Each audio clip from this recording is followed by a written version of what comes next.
Welcome, everyone. Welcome to our webinar on innovating annual reports or innovative annual reports. As for any and all of our webinars, this is the fruit of a collaboration between GFAR, the Global Forum on Agriculture Research and Innovation, who are the organizers or conveners of these webinars, and several of our partners and affiliated organizations, members of our GFAR communicators community, but also often representatives from the private sector. These webinars are a typical example of how we put the GFAR collective actions into practice and how GFAR acts as a mediator between different parties with common interests. During this webinar, the man behind the scene is Charles Plummer, who will manage the slides and the technical aspects of the webinar. My name is Peter Cazier, and I will be moderating your questions, and I have the honor of introducing our esteemed speakers. Charles and I both work for the GFAR Secretariat and manage their social media and online media channels and outreach projects. As usual, we are pledging to the gods of connectivity, the goddess of technology, and the emperor of the internet to keep us all connected for the next 2 hours. As usual, we, from the organizers and the presenter sides, we're all sitting on the edge of our seats, holding on to wood and crossing our fingers. We all stay connected. But before we start, a word on the logistics. For this webinar, we're all connected through a service called BlueJeans, which allows everyone to see the presentations and those speakers with a webcam. Feedback, tips, and questions should only be done via the chat box, so please keep your video muted and keep your audio muted unless if you are a presenter. That goes also for you, Claire. Please keep your video muted. Although, as usual, we are with a really big group. We had 240 almost registrations for this webinar. I would still like this session to be as interactive as possible. So I do encourage you to send remarks, questions, and suggestions during the presentation using the chat box, the icon which you can find on the top right-hand side of your window. During the webinar, we will have a Q&A break at the end after all of the presentations. So when you have a question or suggestion that pops up in your mind, just type it right in the chat box, and we'll go over them during the Q&A break. The chat box you can find right-hand side, chat icon. So after this webinar, I will send you a link with the recording of the webinar, the presentations, and some links to websites or resources we might have mentioned during the webinar, or answers to questions that we could not answer during the webinar itself. Now, today is about a topic which is not really one of my favorites, annual reports. The idea for this webinar came in a discussion that we had with Fiona Chandler, one of our presenters, when she was working with us at GFAR, in a discussion with Charles and I, as we were going over the agenda of the possible webinar topics for this year. Fiona brought up annual reports as a topic, and I said, I hate annual reports. So Fiona replied, so why? I said, well, I never read them. They're so boring. I don't think anybody reads annual reports. So Fiona and Charles then said, well, maybe that's exactly why we should have a webinar on this, to try to figure out how to get people like you, Peter, to read them. And I'm not sure what they mean by people like me. Do they mean people with a very limited attention span, or people who get bored fast, or people that need to be excited before they get interested in something? So, innovative annual reporting it was. And this is just the time of the year where for many of you, you have probably just finished distributing your annual report for the last year. So actually, as we are discussing this topic with the speakers today, I find that there is a lot of innovative work that is being done on annual reports. And if we compare the reports from how they were 10 years ago or 5 years ago, many of us have moved on seemingly to where no person has gone before, a bit like Star Trek, to where no person has gone before in annual reports. And seriously, I think I might actually start reading annual reports again. The real interesting thing is that it's not just the presentation of annual reports that seems to have changed. Many of us also seem to have changed how we collect our data and what data we collect and feature in our annual reports. So, yep, I'm feeling excited again. So the structure for today, thank you, Charles, and the slide we'll talk a little bit, Fiona will talk a little bit about the genesis of annual reports in the agriculture research and innovation field, how their purpose, their content, their design has changed over the years. Fiona is joining us from Vancouver Island in West Canada, where it is now, I think, 4 a.m. in the morning. The next presenter will then be Samuel Stacey, who joins us from Lima, Peru. And he will talk about taking the PDF and making it interactive and using clever WordPress themes, but also how to collect annual report data from multiple stakeholders. Then we'll have Stephanie Neno joining us from Cali in Colombia, and she'll talk about the better experiences for the reader and for the authors in annual reports. Next speaker will switch back to the other side of the Atlantic to Kampala in Uganda, where Joanne Apio will talk us about the use of infographics in annual reports as a way to present data in a more exciting way. Then we switch to another continent, to India, in Hyderabad, where we have Jemima Mandapati joining us. She'll talk about an example of the ICRISAT annual report and the pains and gains they went through in revigorating their annual reporting and showing a new way to present reports. Then, other side of the Atlantic again, fast forward to Mexico City, where we're joined by Jennifer Johnson, who will talk about using free online tools such as Adobe Spark and Tableau for annual reports. So there's a bit of everything in this. To kick it off, Fiona, you can unmute if you please. To kick off, let me introduce Fiona as our first speaker. Fiona is a communications champion who works in agriculture development environment to mobilize communities and partnerships. After spending nearly 20 years working in communication, fundraising, and organizational development for agriculture research for development organizations, Fiona knows what drives conversions and conversations, builds partnerships, fosters communities. And as she said it so well, she works both for the doers and the donors in international agriculture research and development. Doers and donors. Fiona, it's all yours. Go ahead. Okay, thanks very much, Peter. First of all, I want to say a huge thank you to Peter and Charles, but also to everybody that's tuning in today. Peter and I sort of worked on these webinars a few years ago, and I'm really so happy to see how much support they're getting, how much people are actually getting involved in these. It's really, really great. So thanks for that. As Peter said in my bio, I've had about 20 years of sort of experience in the CGIAR and in international agriculture research for development. So basically, a lot of my presentation today is based on that sort of experience. I'm not saying any of it's gospel truth. I'm just saying that this is my experience of having seen these annual reports change over the years. In spite of the idea that we headed up the blog with the idea that they are the dreaded annual reports, and even Peter wasn't getting too excited about them, I really trust by the end of this webinar today that you'll be looking at these as a real key element of our organizational outreach and partnership tools. The fellow presenters that are on with us today are going to describe some really creative and innovative ways to create annual reports that are not only enjoyable to read or view, but they're also going to be really enjoyable for us that actually produce them. And having done sort of our first at GFAR interactive online annual report for 2016, I must admit I got a real kick out of doing it. So I'm sure that our presenters are going to say that as well. To kick things off, I'm going to be sharing with you a story about my experiences with annual reports and how they've changed and not over the years, and some of the reasons why those changes have occurred. As a note, I'm mostly referring to annual reports in our line of work, so that's publicly funded agriculture research for development environment. That's not to say that there isn't a lot to learn from the private sector, and I'm going to bring up some examples of that later. But there is a certain niche for our area that we do need to take into account, I feel. So I'm going to kick off with slide number 1 and let you in on a bit of a secret. So as Peter says, really, there's a real stark reality out there. People do 4 things with a nonprofit annual report. They read the letter, and that's typically from the DG or the board chair. They check to see if they're listed. If they're a donor, if they're a partner, they want to see their name in the annual report.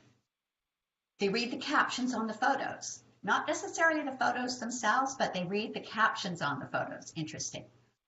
and they look at the financials.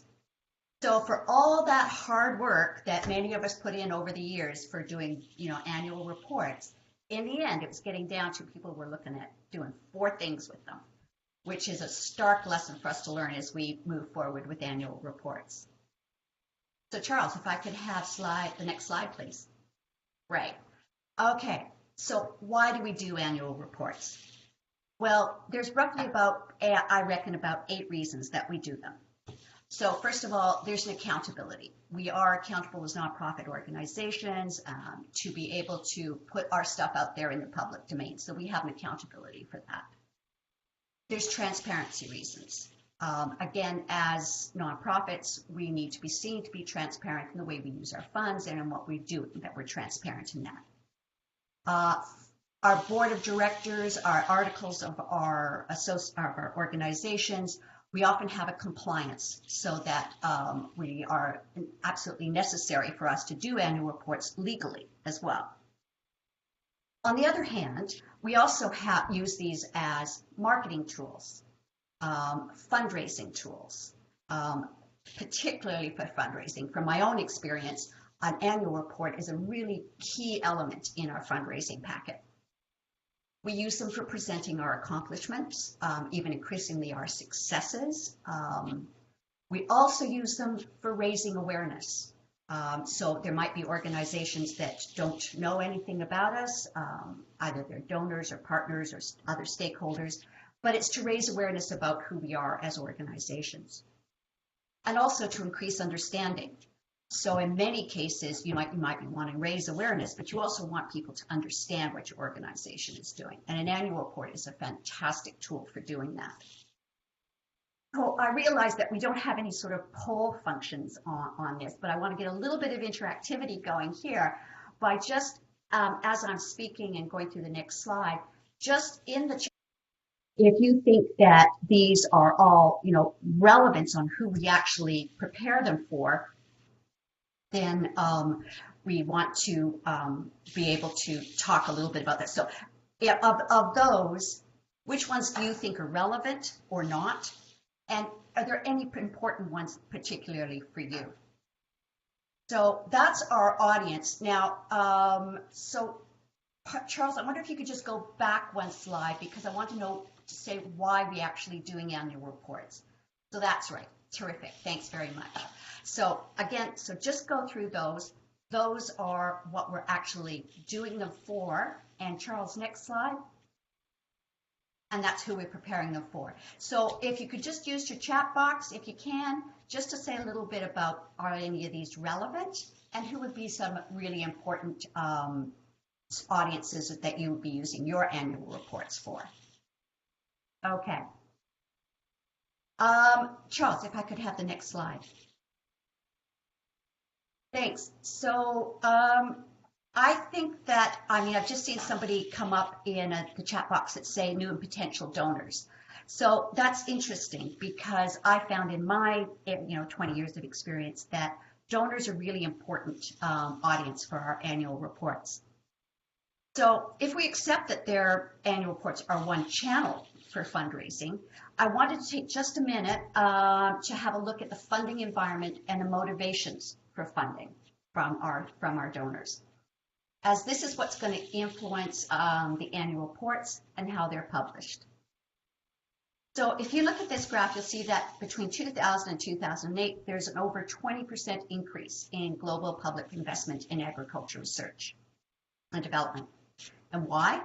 Well, largely because of the global food price crisis in the 2000s. As you remember, if you're around then, there was the international prices for staple foods such as wheat and maize more than doubled in a few years. There was the food riots, remember, that started off the Arab Spring in Egypt, and there were food riots in Haiti. But then, if you remember, in 2008, we had L'Aquila, and then in 2009, we had the Pittsburgh G20 Summit. And that was when there was a huge amount of commitment and lots of funds were being diverted to agriculture research and development. The CGIAR doubled its funding between 2008 and 2013. And how? Well, Frank Riesberman, who is the CEO of the consortium at the time, he publicly stated that the reason that the CGIAR went to $1 billion was by deploying scientists on the ground to deliver development outcomes and boosting value for money. So those are pretty critical because it's important because it starts the trend of what we're saying in annual reports. It's about outcomes and it's about value for money. And these are critical in attracting funds. So Charles, if I could have the next slide. Okay. So the motivations for change. So if we reflect back on that slide about funding, we're seeing that in about 2011, we're starting to get dollars are starting to get a bit scarcer, and it's taking more effort to capture those dollars for agriculture research and development. So we saw the funding for the CGR, for instance, decrease by about $20 million in that time. So we're seeing that the donors, the aid community themselves are becoming, the motivators are becoming a bit clearer for them now. So the studies are showing that self-interest predominates the motives in aid allocation. And except, say for a few countries, some of the Nordic countries, for instance, are still not so much involved in the self-interest. Other big motivators include value for money, and that's the efficiency, the effectiveness paradigm that we're now meeting. Aligning with the private sector is an important motivator for change for aid agencies to see how we're doing that, so that's commercial interests being involved. Geopolitical motives. We have humanitarian crises. We have refugees. Those are motivators for aid money now, and it's diverting it from agriculture, research for development into these other areas. And then among those development motives, a lot of donors are seeing that our annual reports need to reflect the recipient's needs. So that's the beneficiaries. So that's playing a significant role in what they're wanting to see in the annual reports. So Charles, can I have the next slide? So I'm sort of going to go back in time and do a quick sort of trip in the TARDIS and go back to 1997. Yeah, and I can actually talk firsthand about this annual report because I helped in the preparation of it and I helped in the dissemination and using it as a fundraising tool for the International Center for Research in Agroforestry, of course, which we now know is the World Agroforestry Center. So if there's anybody out there from ICRAF, I can just sort of apologize up front for making this as an example. However, it was a really good example and I could actually talk about it firsthand. So back in the day, you can see that these more conventional annual reports, this one in particular, it's over 200 pages. And that's lots of material about what our organization did. It was very inward looking, I would suggest, and self-preoccupied. It was about activities first and people second.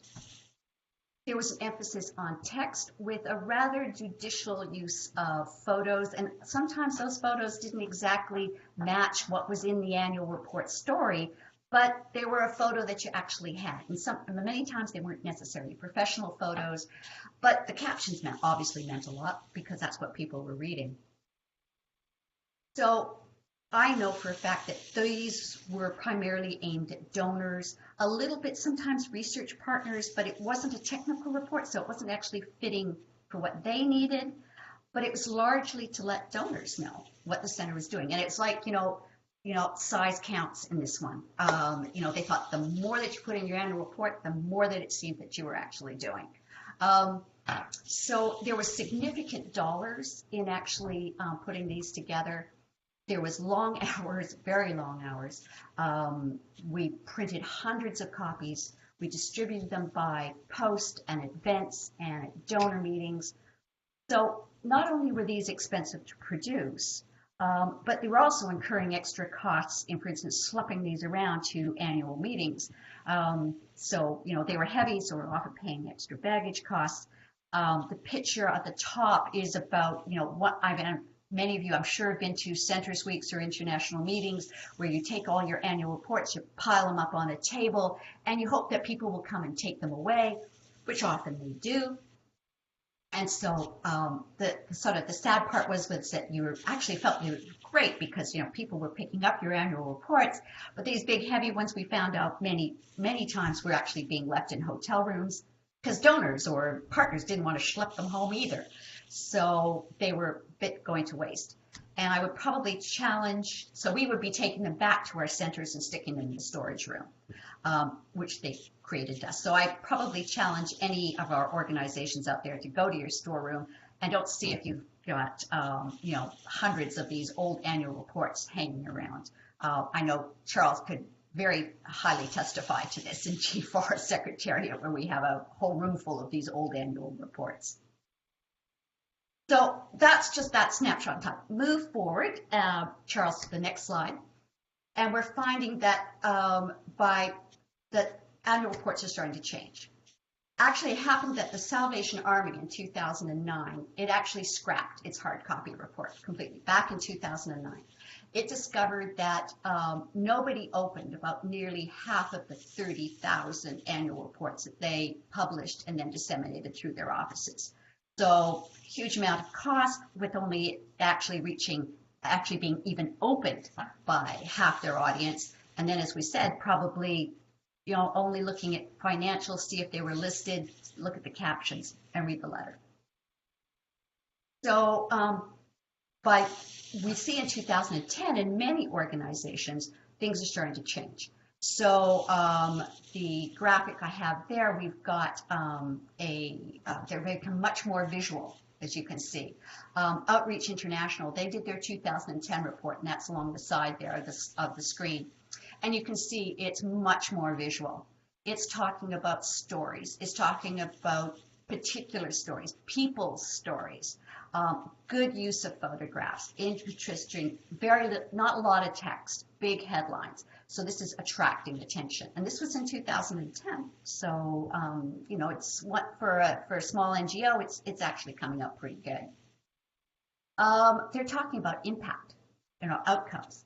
And that's important. That's what donors are looking for. That's what people are looking for. And reading annual reports become stories.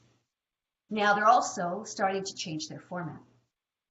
Both CARE, which is a really big, of course we all know, a big NGO, by 2010, they're putting out their annual report online, and so is Evergreen, which is a small NGO. So it's not necessarily to do with size at this point of the organization, but there's organizations that are now starting to go online. In 2010, Volunteer Match, which is another small NGO, did their whole annual report in a video. So that included the financials. So it was a 5-minute video. If you have a chance to go to it, for 2010, it was a pretty good effort. And if any of you are thinking about sort of video annual reports, I thought it was a pretty good example of course, we could do better now, but that was not a bad example. We've got more infographics coming in, annual reports done as posters and in brochures and foldouts. However, in our area, especially CGIAR centers and programs and in others in the ARPD world, they're still largely traditional back in 2010. There are moves towards shorter annual reports. Remember, the IFPRI annual report started to go down to about 28 pages, and there's probably others. And more images are finding their way into these annual reports.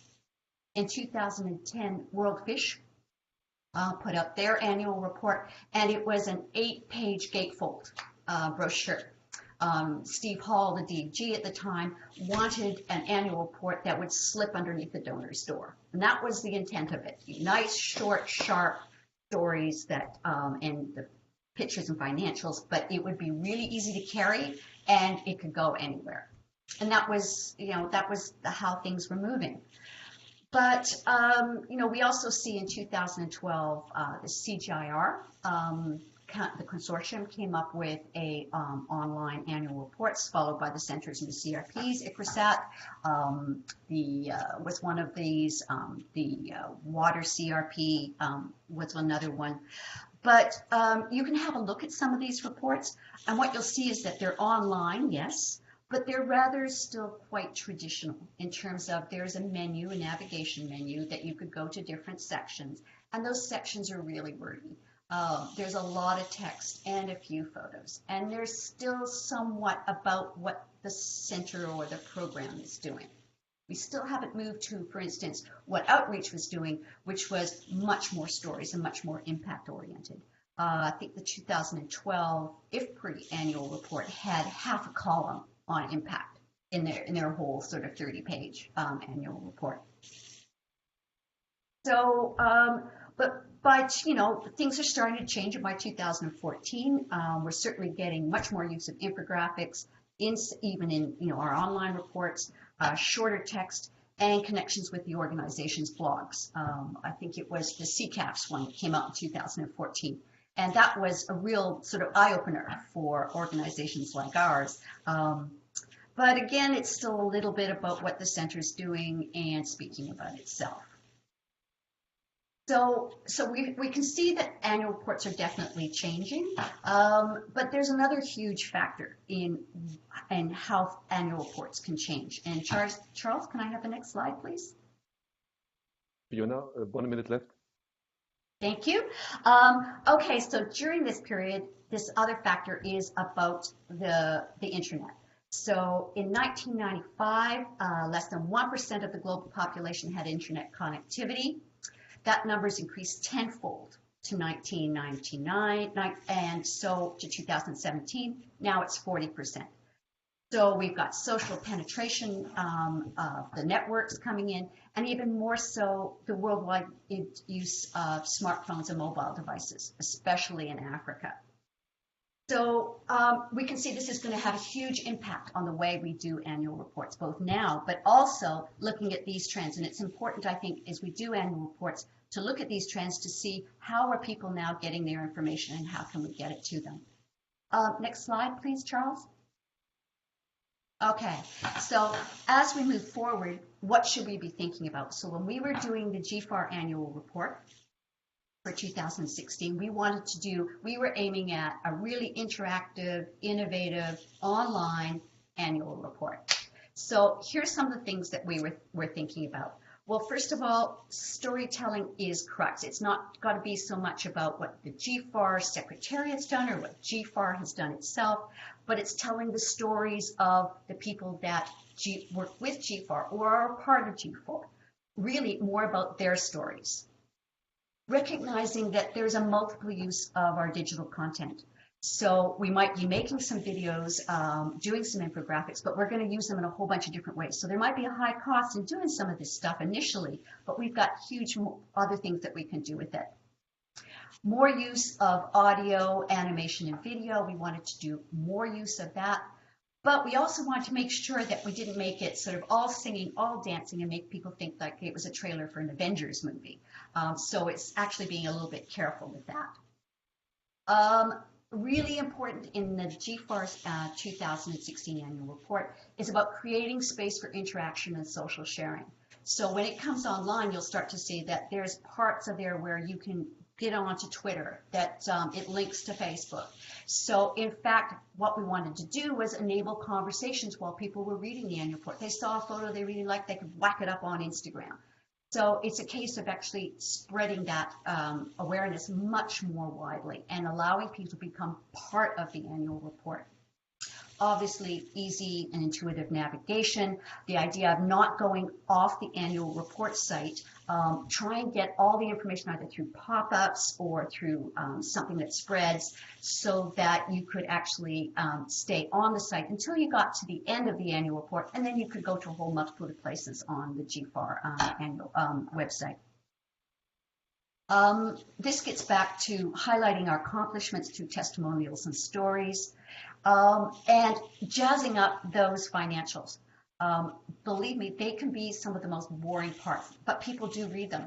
I haven't seen a lot of annual reports that really jazz up the financials, but I'm putting a link in here to one which is Home Depot.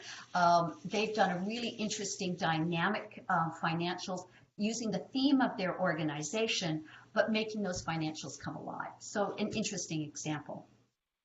Still doing a print version because we realize there are some people that still need a print version. There's still some uses for them. So not throwing the baby out with the bathwater here. Important to have a distribution strategy. Because you are doing them online, use the social media to actually drive traffic to your site.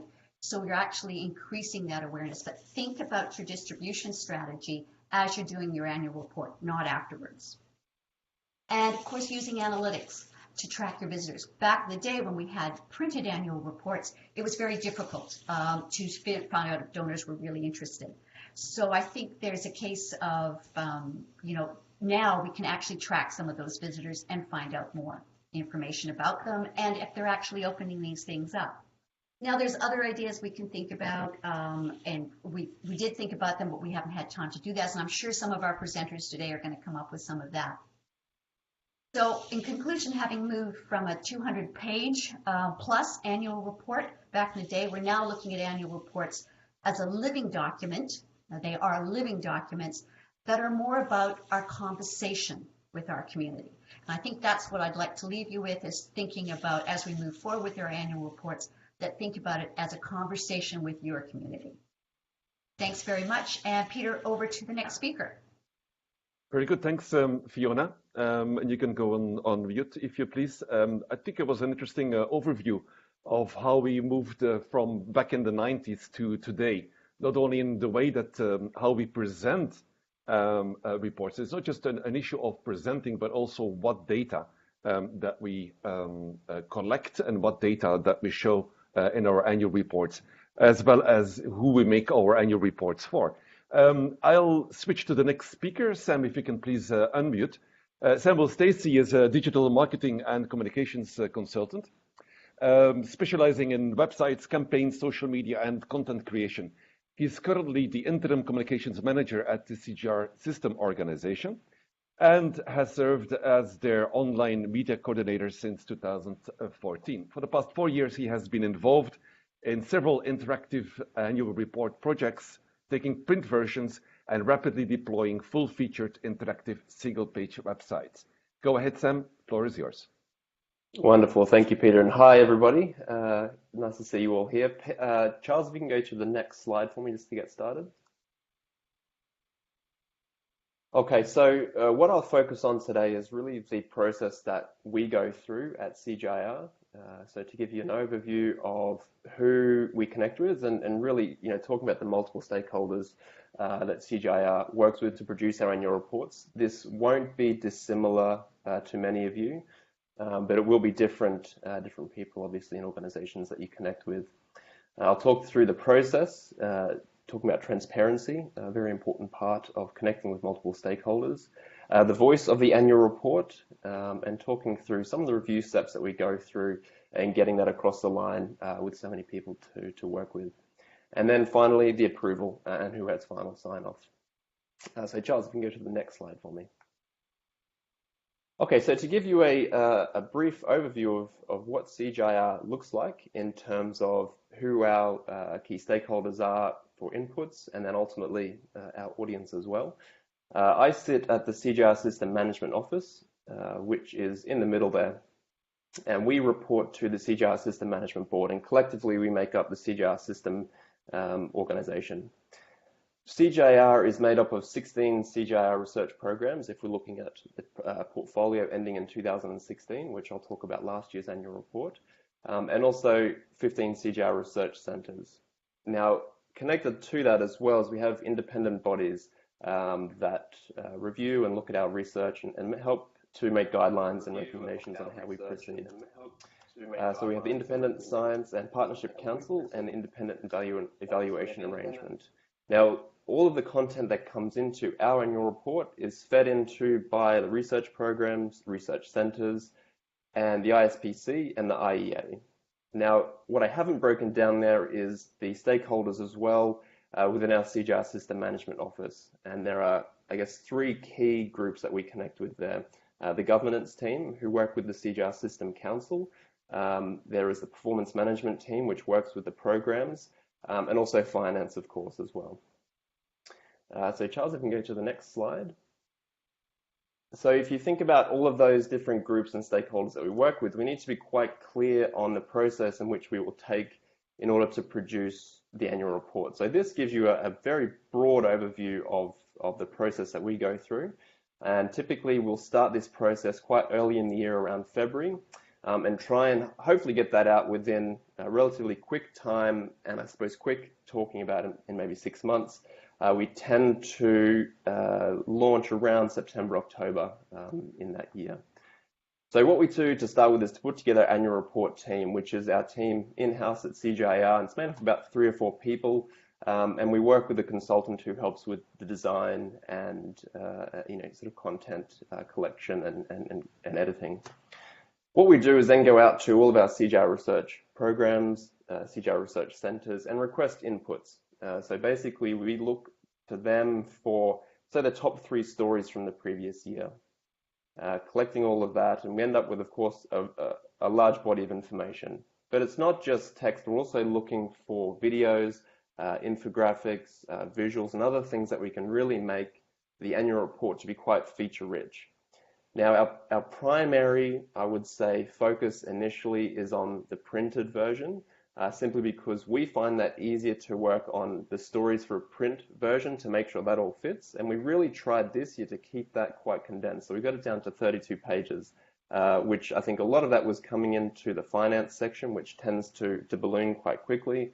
But we tried to keep that to a minimum and really focused on, I guess, the outcomes and impact stories from the previous year. So all of that information is sent out, or requests go out to all of our research programs and centers, and of course those independent bodies as well, to feed into the annual report process. While that's kind of going on, and we would say we would give them around 6 to 8 weeks to pull that together, because of course then you could sort of break this down further in their processes. Then they have to go out to their scientists, partners, and other stakeholders as well. So there's a lot of people involved in this process.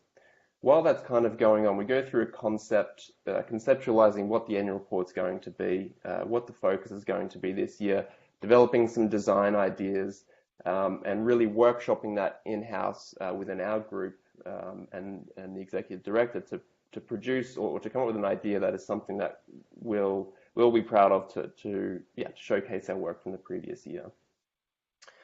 This year we took a very big focus on keeping the voice, and I'll come to that a little bit later, of the CGIAR research programs. And so all of our work that was showcased this year was from the programs, and we very much tried to keep the voice of the programs without heavy edits to try and make sure that that was shining through.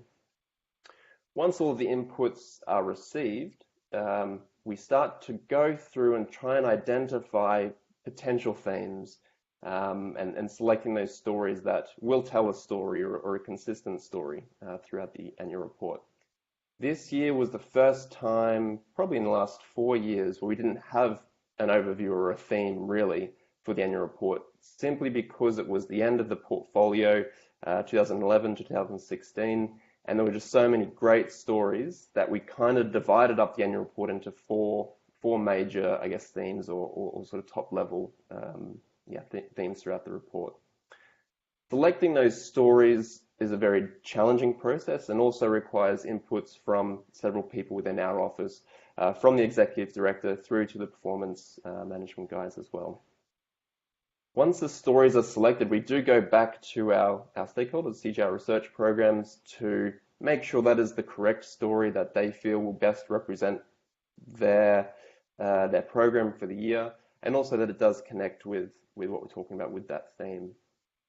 We go next to a very light copy editing this year. Like I said, we wanted to keep that voice, so we did a light copy editing to make sure that was all, I guess, consistent to the level of this sort of high-level publication. Then going back again to our CGIAR research programs, and this is really the final phase of getting that content and stories across the line.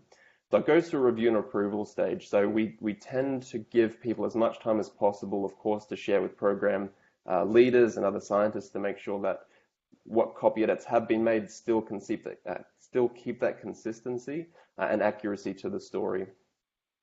Once that's all gone through, and like I said, it's about 2 to 3 weeks that we go through that kind of review stage, we go to approval. And this approval then goes to the CGIAR system management board, who ultimately is the one that signs off on the annual report. Now we work with them in a way that it's under a no objection basis. So we give them 2 weeks, or this year we gave them 2 weeks to review the annual report, and if there was any issues or things that were arising, that they could come back with us to us within 2 weeks. But if we didn't hear from them, we assumed that it was approved. At that point, and I'll come to the website a little bit later, at that point that it's in that review stage, we basically give ourselves 2 weeks to develop the website. Now I say that the PDF is our primary mode of developing the content, the look and feel, the concept, the design, but ultimately the website is the primary delivery vehicle. Now there are fors and against for doing it that way. For us, the process tends to be easier in doing it that way, but of course others do it as well. I saw Marta had a comment there that they focus on the website first and then from that produce the annual report. So I think it's just whatever works well for your team. Finally, all of that, once it's approved, the website's ready to go, we go to a launch phase from there. Charles, if you can hit the next slide for me. Excellent, thank you. So transparency through this process is incredibly important. So like I had with the previous slide on the process, we communicate that to all of our stakeholders. So people within CGIAR in our organization, in our office, but also to all the programs, to the board, to the independent advisory groups as well. So we make sure that that is completely understood and the timeline is reasonable. We talk about the theme, and once we do get those stories selection down and we know what we're going to be writing and talking about, we also communicate that as well. And as that sort of review process happens, people can keep that in mind as story selection goes.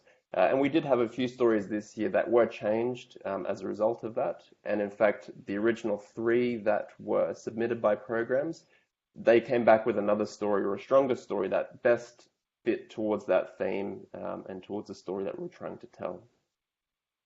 So transparency is incredibly important when you are working with multiple stakeholders, that they are kept aware of the process, they know what's coming, they know what's going on, and reduces conflict and helps that, I think, review process later in the process as well.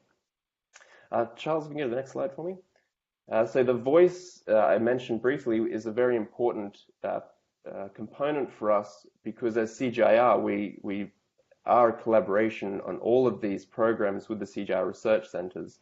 So we don't, or this year, we didn't want to be too heavy-handed in the way in which we presented CGIAR, and wanted to, again, have those programs and their work shine through. So where possible, we very much tried to link back to the programs and the centers that were involved or heavily involved in that work, and particularly some of the awards that were won last year, such as the World Food Prize, and those kinds of things. We tried to highlight where possible people, programs, and centers where it was valid and reasonable to do so. So what we ended up with was very much a common voice. So it wasn't a CGIAR voice that was, this is our office. It was a common CGIAR as a global perspective. This was our voice, and that's what we ended up with. Charles, if you can go to the next slide. So I think voice is really important for you to consider when you are developing, that sort of early on theme and concept. Now, the review stage I mentioned before, this, just to give you a view of what that looks like, we do go through, like I said, the review with the 16 programs and the centers, and then that feeds back and forth, as you can see there, to our system management office, and then finally it goes to the system management board for review.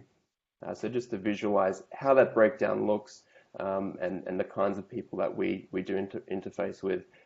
That's, again, a very simplified view of what that looks like. Ultimately, there was probably 30 to 35 different people that we were connecting with, who would then, of course, talk to their stakeholders as well. So there's quite an involved review process here, and that's why that transparency is so important. Charles, next slide if you can. Thank you. So the approval process really can be the sticking point, I think, to developing annual reports with multiple stakeholders. So you really need to be clear in terms of your time period. So you set clear parameters on the time that they have to review it, Of course, making sure it's reasonable as well, and you communicate that from the beginning. But setting the parameters on their review as well. So while we do have great inputs from all the CGI research programs and keeping their voice, you do need to be clear on what kind of input they can have. And at this point, after the story selection and light editing has gone through, it's really on the accuracy and making sure that that is a best representation of them. Going then to receiving feedback can be quite a challenge, and that's something that we're trying to improve again for next year. So I think there'd be a number of tools or project management tools that would help facilitate this. Now, we did this through an Excel sheet and emails, of course, but I think they'll be better, and we need to do some research on this, and maybe some people here in the group have actually gone through this process as well. But receiving feedback and making sure that's filtered through and is cataloged is really important. And then finally going through to the approved stage, because as CGIAR, as we are the voice for many of these centers, many of these programs, we need to make sure that we're accurate and what's coming through is 100% correct. Sam, 3 minutes. Great, thanks, Peter. I'll go on to now the clever WordPress themes. Charles, I can go through probably 2 slides, the next one as well. Excellent. Okay, so WordPress has been our primary choice of the way to deliver the interactive online annual report. And this is what I'll talk about: the needs, the solution that we've come up with, the process that we go through and through to deployment. So Charles, if you can hit the next slide. So the needs for the annual report website development process, it needs to be quickly deployed and how we do it. So we've got 2 weeks really to produce a website. So we need something that's easily customizable, something that is robust. So we recommend a solution that is a premium theme that you do pay for, you have that support, but also a consistent look and feel. And I think this is really quite important in delivering that, thinking of the WordPress website or the interactive website as the primary vehicle for this annual report. You need to make sure there's a very clear connection between the print version and the online version. So you can see here a couple where the screenshot at the back is the print version, and the screenshot at the front at the bottom there is the online version. So very quickly from those landing pages, you can see that it's directly connected. It is the annual report, and people recognize that as such. Next slide there, Charles, if you can. So the solution a few years ago, we went through a kind of identification phase after one of our themes just wasn't robust enough. Even though it was a premium theme, it just didn't have the level of support or customization that you would expect from a premium theme. And ultimately, really slowed down the process, or was a source of stress, I think, towards the end in terms of getting that out quickly and deploying. Ultimately, I came and found this theme, the X theme, which is a premium theme. It's very robust, so it allows for it meets those needs. It's quickly deployable, it's very customizable, and has excellent support. Basically within 30 minutes to an hour, I can have a reply back from the developers. Now this theme allows a lot of highly customizable elements on the page that can ultimately make it look and feel exactly as the printed version. Like I said, that's really important. But of course, it's responsive, so it is mobile ready. It's going to look great on a desktop, on a tablet, or on a phone. So this is probably my recommendation for a theme that I've really enjoyed working with. Now the pop-ups as well, we found to be quite useful in terms of presenting stories, because ultimately what you can have in our 32-page annual report, the stories are probably 200 to 300 words length in each. But if you had all of those on a single page, your annual report website is going to be quite long. So all of those stories pop up over the top of the content, but it also allows for social media sharing, and that's incredibly important as well. And like Fiona touched on, you do want to make it interactive in terms of not just the website, but also social, people having a conversation about it. So it's very easy for people to share directly that pop-up as well. So it has a unique URL. You can share that through Twitter, on Facebook, and other places, and you're going to come back to that particular story. And also it was incredibly important for our stakeholders as well, the CGI research programs and centers that want to showcase their work that was featured in the annual report. and they can link directly to that. Charles, if you can flick forward for me.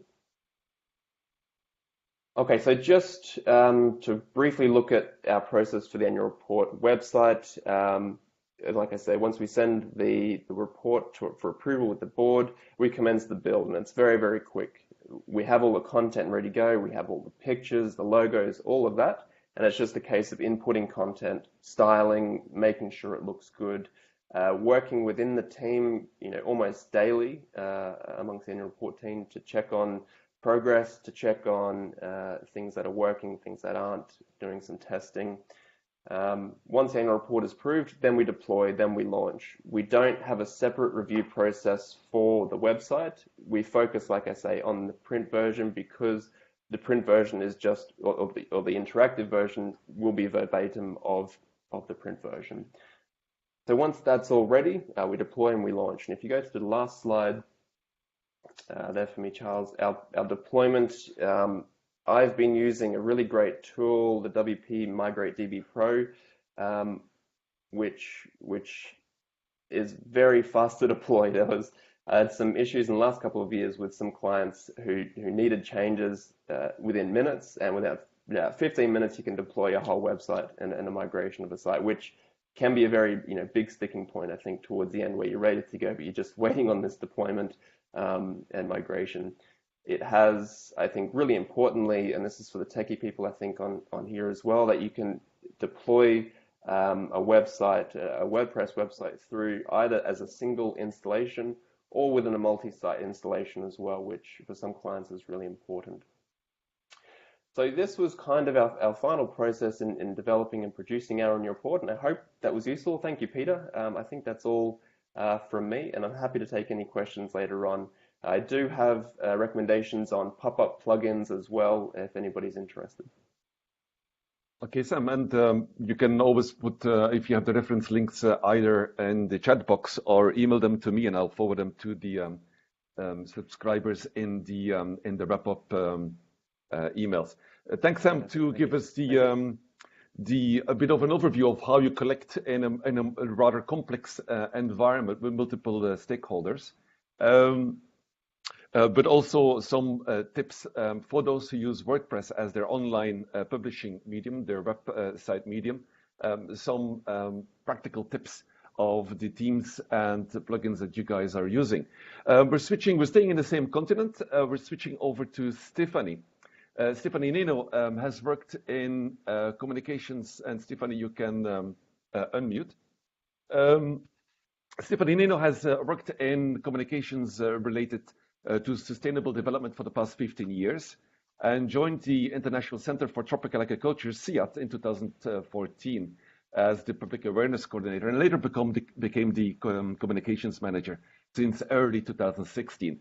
Stephanie supervises the Center's corporate and strategic communication, story development, media outreach, the events, the web presence, their website, the blog, social media, and publications. Stephanie, the floor is yours.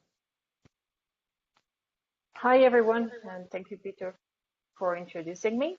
As Peter said, I've been with CIAT for 4 years now, which means that I have coordinated a production of 3 annual reports, which seems actually really little compared to Fiona. But still, when I saw the announcement for the webinar, next slide, Charles, please.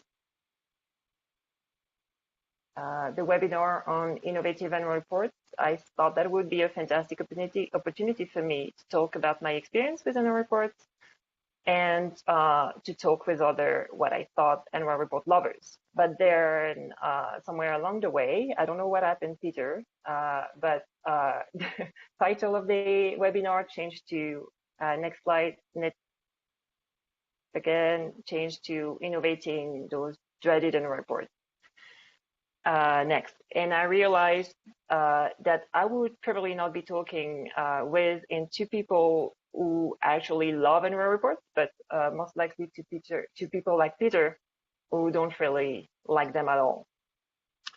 So I wonder, why can Peter possibly hate annual reports?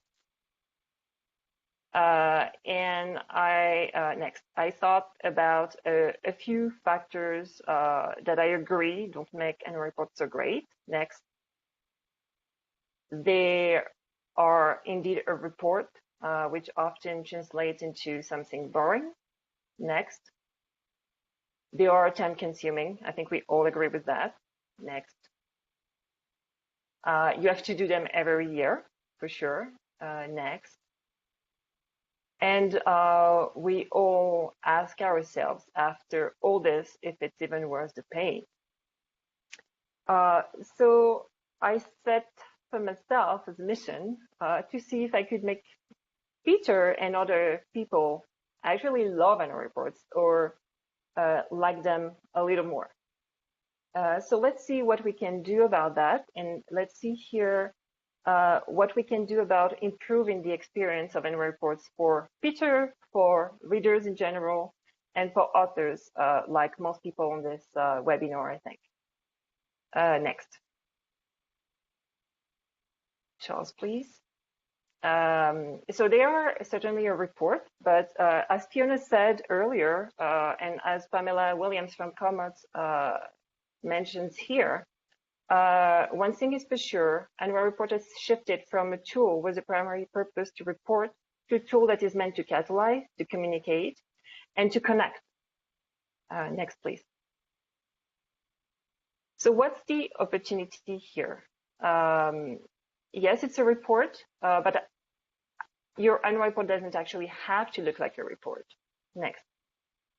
And I would like to share here with you the cover of CIAT's last annual report. Charles, can you click next, please? And this is, I think, a surprising cover. This is our annual report 2016, 2017. No. Go back. Can you go back? Okay. Next. Yeah, perfect. Don't move for just a few seconds. This is the cover of our annual report. Yet it's a printed version. We also developed a web version of this report. But as you know, 2017 was our 50th anniversary. So we knew that we would have a number of events, and we knew that we would need materials to distribute at those events. So we really focused that year on a really good printed version. Charles, can you just click on the cover? Go back.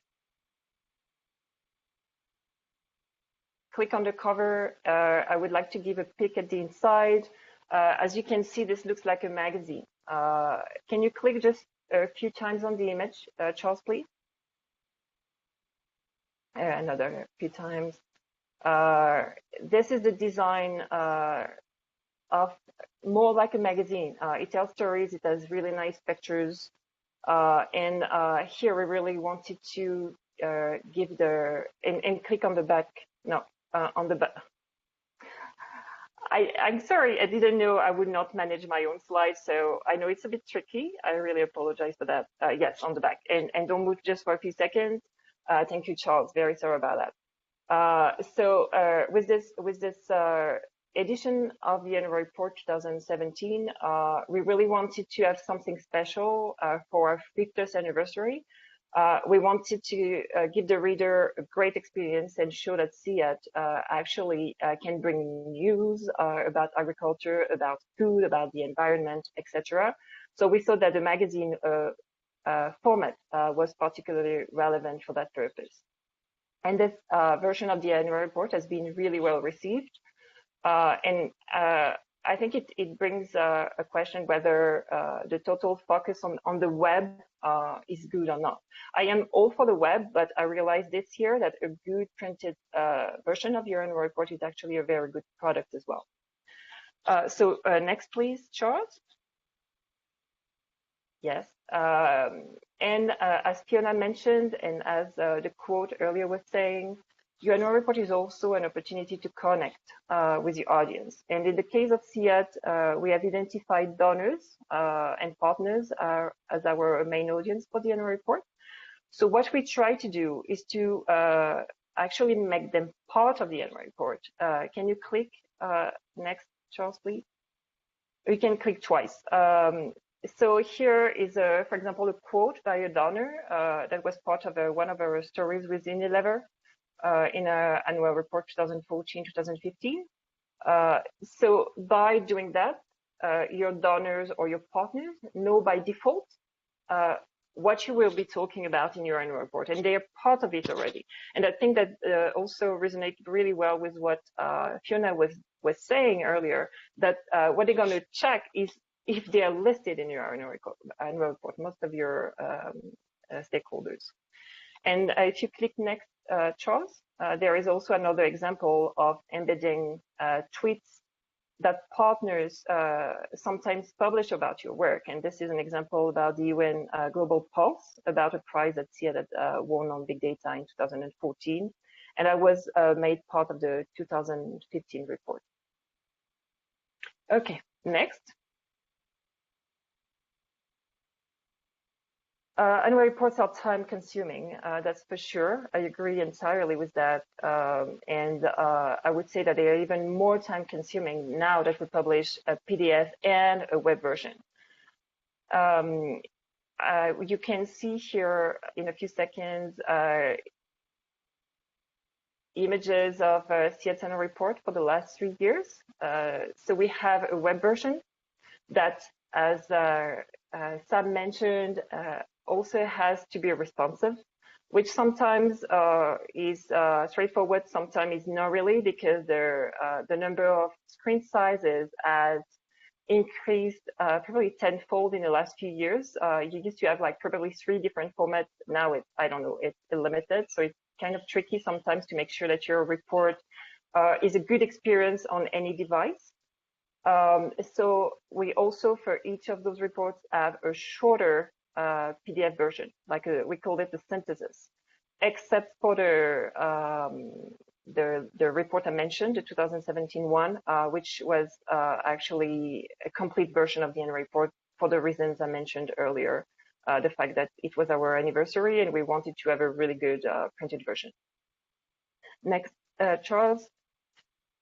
At SIAD, so we spend, I saw a number of questions about the time that people spend on their annual report. So at SIAD, we spend, I would say, between 3 and 4 months on the annual report, web plus printed version in 2 languages. We publish in English and Spanish, and both versions are equal.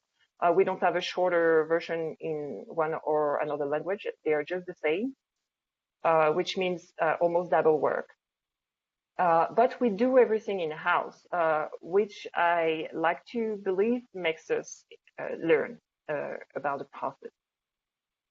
Next, Charles, please. So what's the opportunity here? I would say be smart about your content production. I'm not saying we are not being smart, but the way I see it is that we should keep in mind our annual report at all times. I have my annual report in mind all year, and I'm always thinking about this is potential annual report material, this is not, this is priority, this is not. And this also allows me to identify gaps. So if I notice that there is a topic that I would like to feature prominently in the annual report and I don't have enough material on that topic, I can early on send someone or ask someone to get material on that specific topic, or from a region that doesn't have enough material to feature in the annual report. And about being smart, I would like to share another example. Charles, please, can you click 3 times? Those are 3 examples of stories or materials that we had in 2015 and 2016. As you can see, they're all about beans, and they all are in Africa, 3 different African countries. And they were all really good stories. So what we did is that we packed them in 1 stories in the annual report. Can you click next, Charles, please? They became 1 entry in the annual report 2015-2016 about breaking the bottlenecks to bean seed systems in Africa.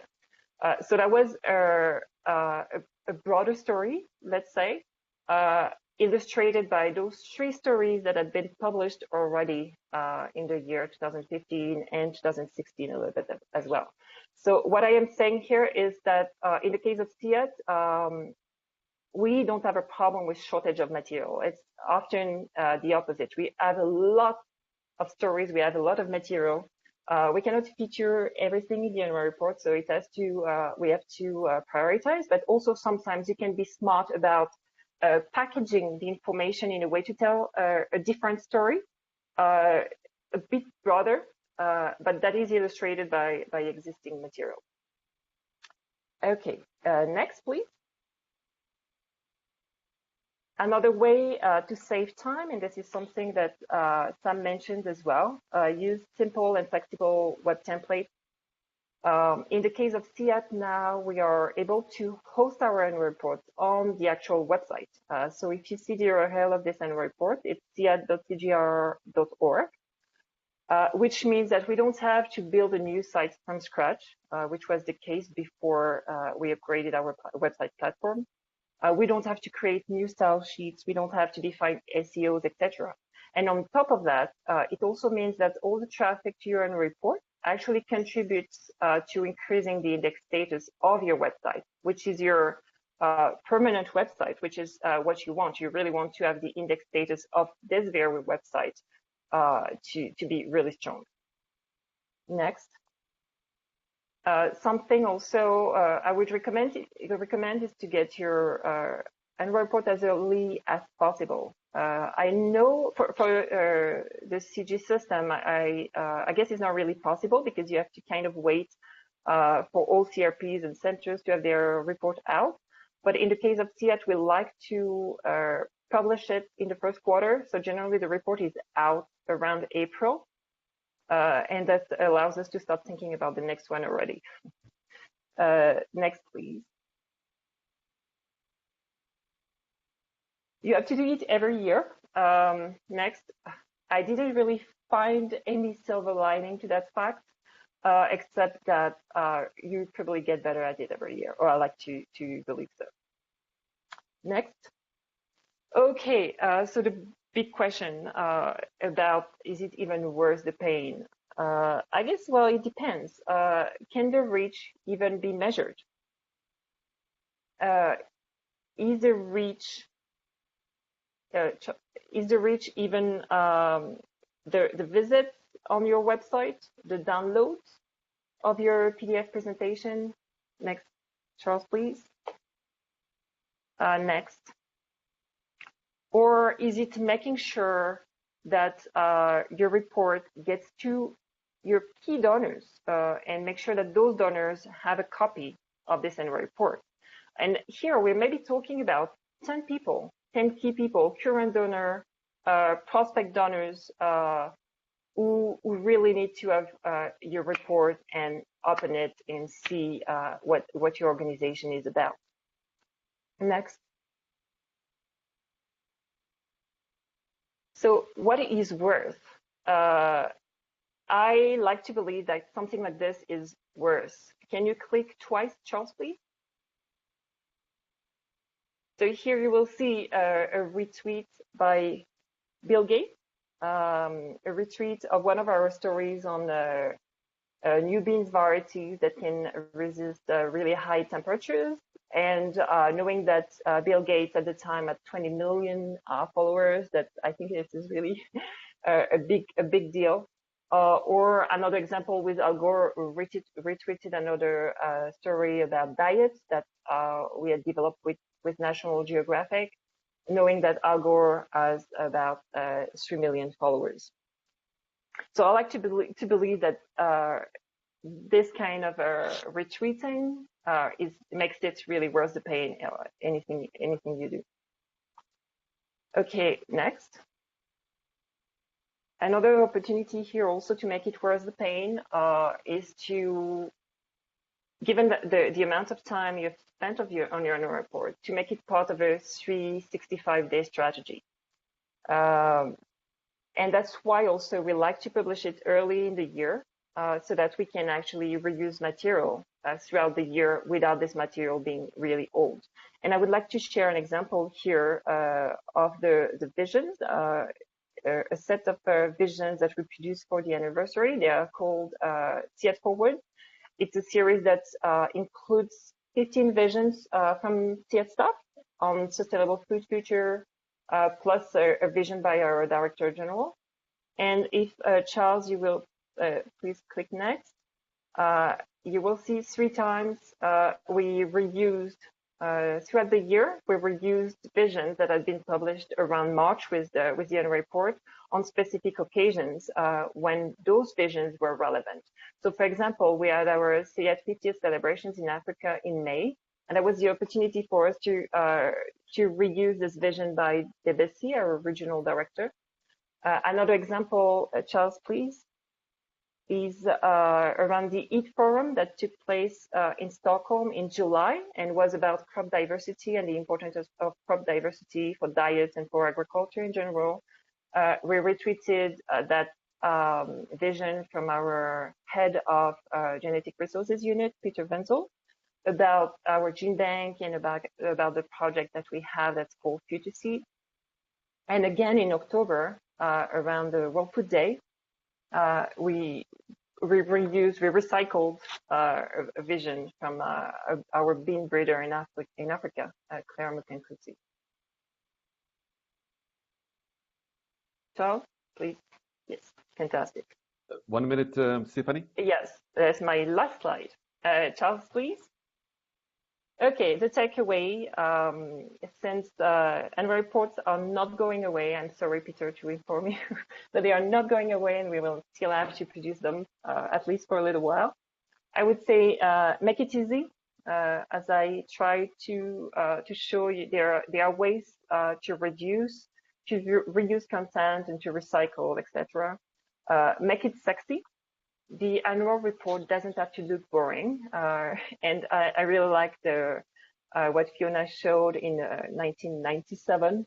Was like this big publication, really heavy with text. And now most CG centers and CRPs are doing. I think they're doing pretty good.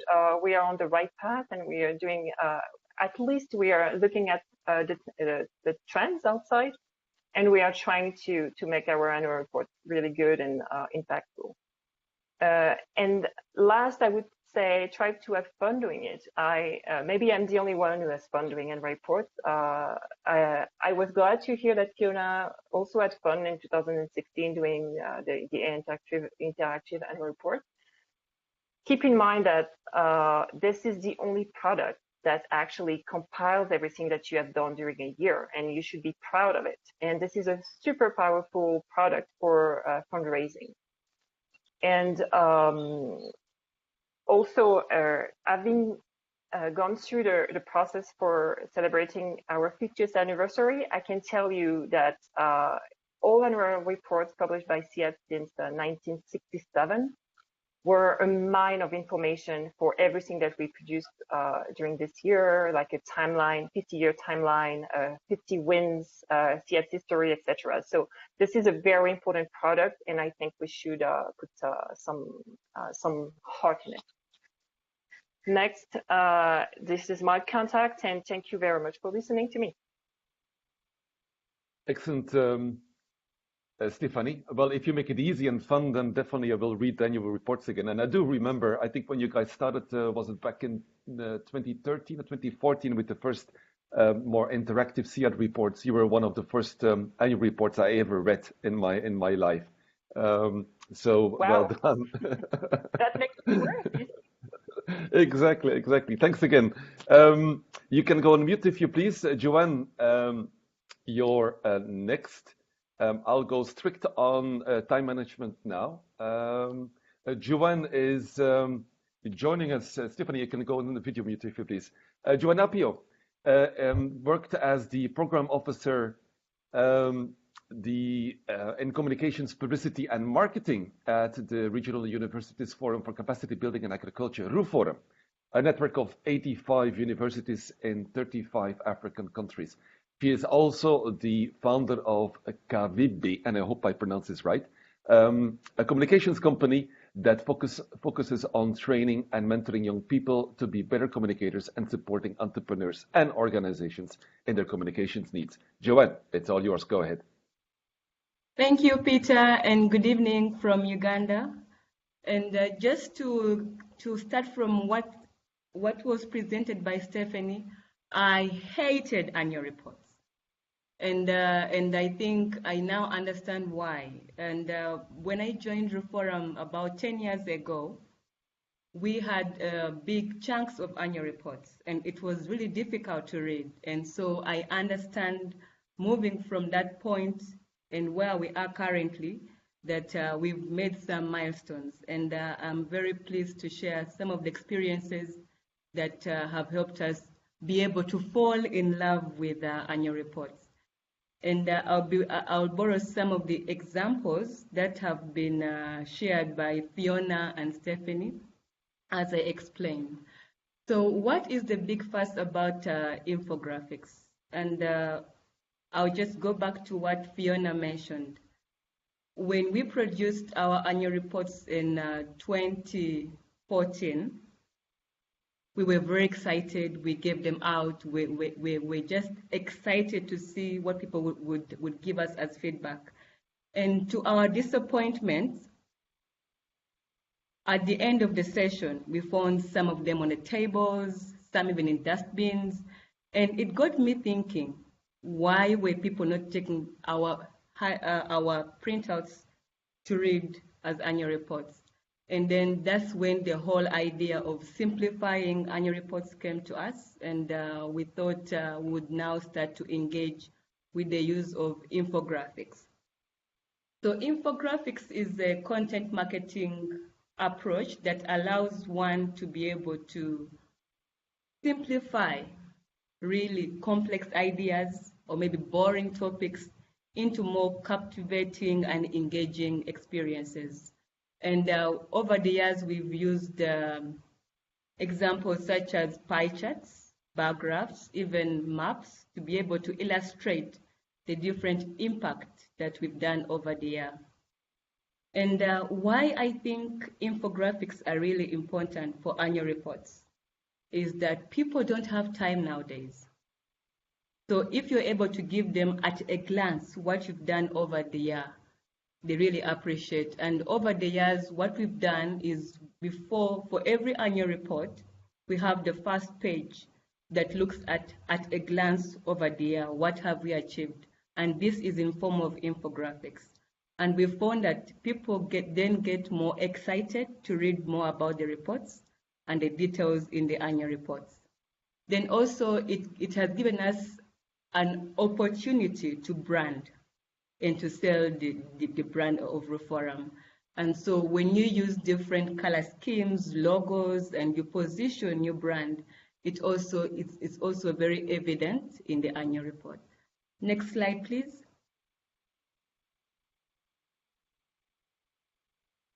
So they have been simplified. And just like what Stephanie and Samuel said, there's a process of collecting this information. So what I would like to emphasize is, as we are engaging with infographics, let's be mindful of the facts, because the infographics are just the end product of the entire data collection. And also, for every annual report, there is a story, and the infographics are able to help us be able to connect to this story. And so you look at the entire value story from the beginning until the end. And also, I would caution that we are mindful of what appropriate graphics that we use.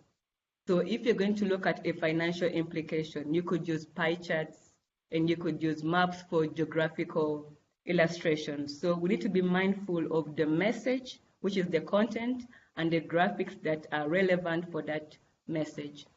Next slide, please. So I'm sharing with you something that we have done, and this is one of what we would say has helped us digest our or compress our annual reports. And as you can see, we always emphasize on the issues of brand. And we are able to tone down the entire work that we've done over the years into one simple page. And what is good about this kind of approach is that we are able to use them also as presentation slides, and also we are able to share them on social media. So for example, for what Fiona did mention, that what you have to be mindful of, who is your audience? Everyone has an interest in your annual report. So they'll be looking out for what is in there for them. So for us, we found this is a more engaging format. And for example, when someone who is interested in gender opens our annual reports, they'll go straight to gender and see how we've performed on gender. And then they'll be curious enough to go into the document and see who are the key players that we've been able to work with over the year to attain these numbers. Next slide, please.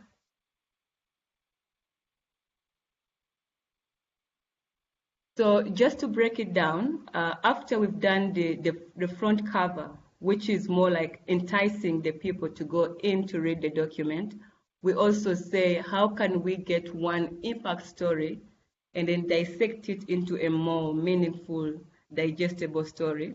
And an example of what is before us is a story which we moved from 3 pages into 1 page. And it's a story of one of our students who is doing research and the different partners that he's engaging with and the different impact that he's creating. Now, this could be a 3-page document, but now we are using infographics telling a complete story and then being able to summarize it all in 1 slide or 1 page. So for me, I find infographics more creative, more stimulating, and more engaging. Next slide, please. So like I said, infographics, we normally use either pie charts, graphics, but for this case, we thought let's use some maps and some photos because we also realized that when people read our documents, they also relate to the different countries. And like Peter had said in the introduction, we are in 35 African countries. So when we're doing reports by country, people connect better when you show their maps or their flag colors and things like that. And so this is an illustration of the impact that we had training for Uganda in a snapshot. And then also now you can dissect the different stories for the different students into what I earlier on shared as the story of one of our students. And for me, we've worked with a consultant, and why I like to work with the consultant is we are able to get more ideas, emerging tools, because they also work with other people. So you're also getting buy-in and more knowledge of what is existing, so you improve. And whereas we are few on ground at the Secretariat, it's been very helpful for us to have someone on the outside be able to work with us and convert our stories, our ideas into more meaningful and understandable content. Yeah, I think, next slide, please. Yeah, I think that's what I wanted to share. And just to say that for us, sorry. Go ahead, Joanne. Oh, okay, just to say that for us, it's been exciting. I now don't dread annual reports, Stephanie, and I think it like you mentioned earlier on. Now, every time we are saying we are starting to do our annual reports, I'm thinking what content is available, what infographics can we use. So you start planning mentally ahead of time, and when the things start to fall into place, you already have the content available and you know the different resources to use. So I am really excited to have been part of this webinar, and I think learning a lot from the different speakers, I think will be also nice for us to also use the different models that have been presented before. So thank you, Peter, and thank you to the previous speakers. Thank you, Joanne. And I'm a bit embarrassed that everybody of the speakers is trying to make their annual reports attractive for me. Oh, Thanks, yes, Joanne. it's such a nightmare. Yes, it is. I'm your example of a nightmare audience. Thanks, thank you, But I'm sure Joanne. by the end of the webinar, you'll be more converted now. I'm already 75% with you guys. Now Oh, the rest of the 25% will be up to Jemima and Jennifer, our last two speakers. Thanks, Joanne. okay, You can please. go on Thank mute if you you. please. Okay, Jemima, if please. you can please unmute. Jemima Mandapati is a Senior Communications Officer at the International Crops Research Institute for the Semi-Arid Tropics, ICRISAT in India. She worked as a journalist in the Indian media for over a decade. And at ICRISAT, she started off as a science writer editor in 2014, working on the annual reports, the newsletter, and other publications besides taking on reporting assignments. Jemima, the floor is yours. Hi, everyone. Peter, thank you for the introduction. I tried to do it in a little dramatic way to capture your attention, and I hope this works. Welcome all to the ICRISAT Annual Report Experiences, and I titled my presentation as Exodus, because this quite explains, the painstaking journey that we had to make from making these voluminous publications to something that can be shown digitally. And as ICRISAT celebrates 45 years, our theme has been from the science of discovery to the science of delivery. And very much our comms team is also working towards discovering new ways to spruce up reports and to deliver easy to read formats. Next slide, please, Charles. Now the shift from the old to the new. Now we all know that print versions all over the world are shrinking. And this involves a shift in thinking and moving away from old methods to new. For the last 45 years, we have brought out very thick annual reports. Yeah, and even in the recent past, we have done that. But in the last few years, we have been trying to change. There have been demands for smaller print versions, and the strategies we were discussing was to shift to the digital domain. The shift was very gradual, and for this I can show you the 2014 annual report, which was a themed report with an interactive web module. Charles, can you just click onto the first link, please?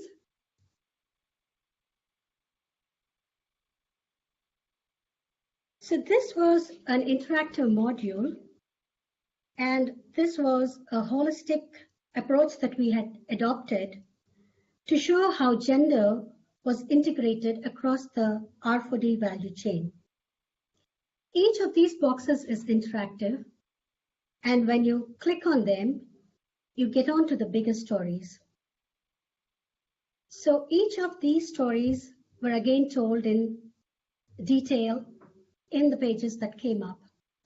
Charles, can we go back to the PPT?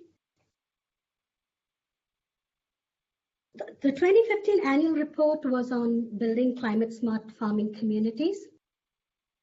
The web version had 5 infographics on the subject. In fact, I appreciate Joanne's presentation where she talks about the power of infographics. And then this was the annual report that received the most hits. The infographics were appealing and people looked at it. And there was a lot of communication happening. Even some donors got back to us. The World Bank liked it. Then there were people saying that this is so much different from your old reports. But the real shocker was in 2016. Charles, can we have the next slide? Next slide, please. For the 2016 annual report came down to 12 pages. People like us who were used to looking at 50 pages, and suddenly there is this slim version that comes in, and the reactions we got were extreme. People, some of them said we were diluting the stuff, while some people were so happy to read things at a glance. Actually, this happened at the 2016 comms meet where our Director General threw a challenge. He said, this year, I want a flyer, not a book. And this meant cutting 50 pages to 8 pages. But then the effort was worth it. People like Diffit said that we just can't recognize the annual report. It is so easy to read and so easy to digest. Charles, can we have the link, please? The second link, please. Yeah, this is how we mapped it to the SDGs. And if you click on each of these boxes, you will get to the stories that we had documented. All of these stories are in turn hyperlinked to various publications, be it our newsletter or to other publications that are from our library. So this was a sort of moving away, like the earlier one was linked to a PDF. But this new format, we were linking on to a wider audience where if you wanted to read, please note the if, we were not forcing information on people, we were presenting them. And if you wanted to read, yes, you could click and read more. Charles, can we go back to the PPT? And it was a very difficult task for us. And we went from offering a reading experience to a multimedia experience. The DG messages and the board chairs were crunched into videos. We had infographic style spreadsheet, which led us to the web modules. And there was a whole bunch of text sitting on the web, which was there for people to read. Yeah, every one of us knows that we are going through a crunch time. So saving paper, reducing publishing cost, and more importantly, respecting the reader's time was something that we sought to accomplish through this report. Charles, can I have the next slide?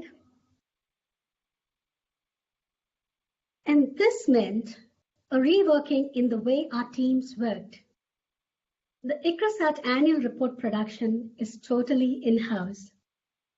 And you can imagine with the kind of teams that we have, the work that goes in, the coordination that it calls for. I mean, in many years, the editorial team and the design team were sitting together to create spreadsheets and infographics. And then this was passed on to the web team, who then created these interactive, mobile-friendly modules. Now, these days, the mobile is so important. It seems to be fast replacing the books that we have. And especially in India, we see the young crowd always linked to their mobiles, not just the young, but it's the busy people who are also hooked onto their mobiles. This is a potential area that needs to be tapped. And it's so important for annual reports to be mobile friendly, or rather reader friendly on the mobile. So after that, we thought of usually the DG message and the board chair messages are there on 2 pages. So how do we do away with these 2 pages? Then the video message happened, and this is where our photo unit came into being. We've also made small forays into social media. We were on Twitter, we were on Facebook, we were on LinkedIn. And I can't claim that we've made great progress in this, but yes, we did step into this. And then coordinating this whole chaotic stuff was often the headache of the managers. And they had to deliver a quality product on time. And all of this, again, was facilitated by our information systems unit and the library unit. So this caused for a lot of sinking in and harmony among the teams. And yes, it was stressful at times, but there was a lot more team building and a lot more bonhomie when we worked on the annual reports. Next slide, please. Charles, can I have the next slide? Yeah, actually, this is the dashboard style, which made a debut with ICRISAT. Many of our donors and partners like this. As you can see, there was a lot of number crunching that went in. It's sad that some of the stories went out of the window. We were so desperate to get the human angle, and we literally wept over it when some of the stories couldn't make it to the print version.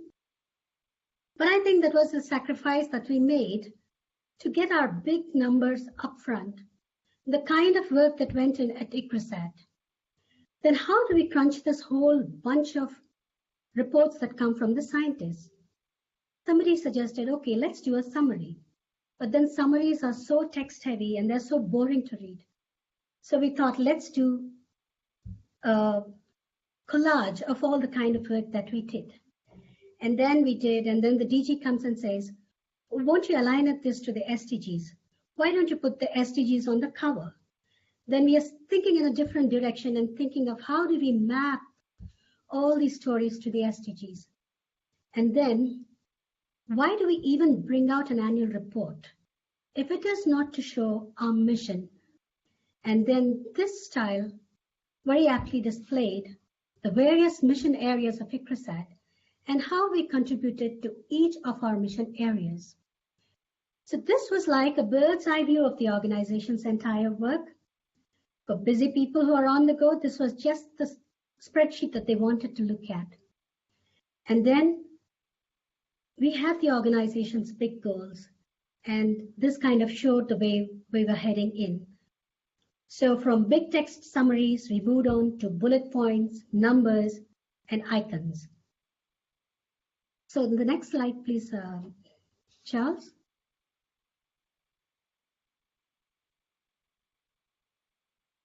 Yeah. Jemima, 1 minute.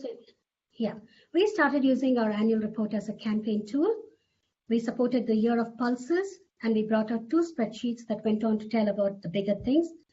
These spreadsheets would have taken like pages of text, but then in our spreadsheets, these big points would turn into interesting stories, and you had a clickable button that would lead you to more. Next slide, please. Next slide. Yeah. That's fine. Go ahead, Jemima. Yeah. This is an old marketing trick that everybody uses. They say you've got only 8 seconds, and maybe it's true. I don't know, but you know, research shows that people's attention spans are dwindling. In 2000, people had like 12 seconds. In 2013, it came down to 8 seconds. And then there is this illustration that we are a 1 second attention span that's less than the goldfish. Maybe, I don't know how true this is, but maybe it drives home a point that the key people that we have to reach are always busy. So within that limited period of time, you have to draw their attention and create an opportunity for further engagement. So how you do it is the trick. So in closing, I sum up with a quote from Satya Nadella, CEO of Microsoft. The true scarce commodity is increasingly human attention. Say less, but say well. Thank you. Indeed. And it's increasingly the diminishing human attention and attention span, I think, Jemima. Indeed, and for us, I think as communicators, it often becomes a dilemma where we want to bring a valuable or a high-value message and high-value content, while knowing that certainly the online public has a very limited attention span. Very well done. It was also interesting to see how the style and the way of presenting things online in ICRISAT have changed, even in your examples from 2014 up to 2016 is a tremendous difference. Thanks, Jemima. If you can go on mute. You're welcome. Jennifer, if you could please unmute.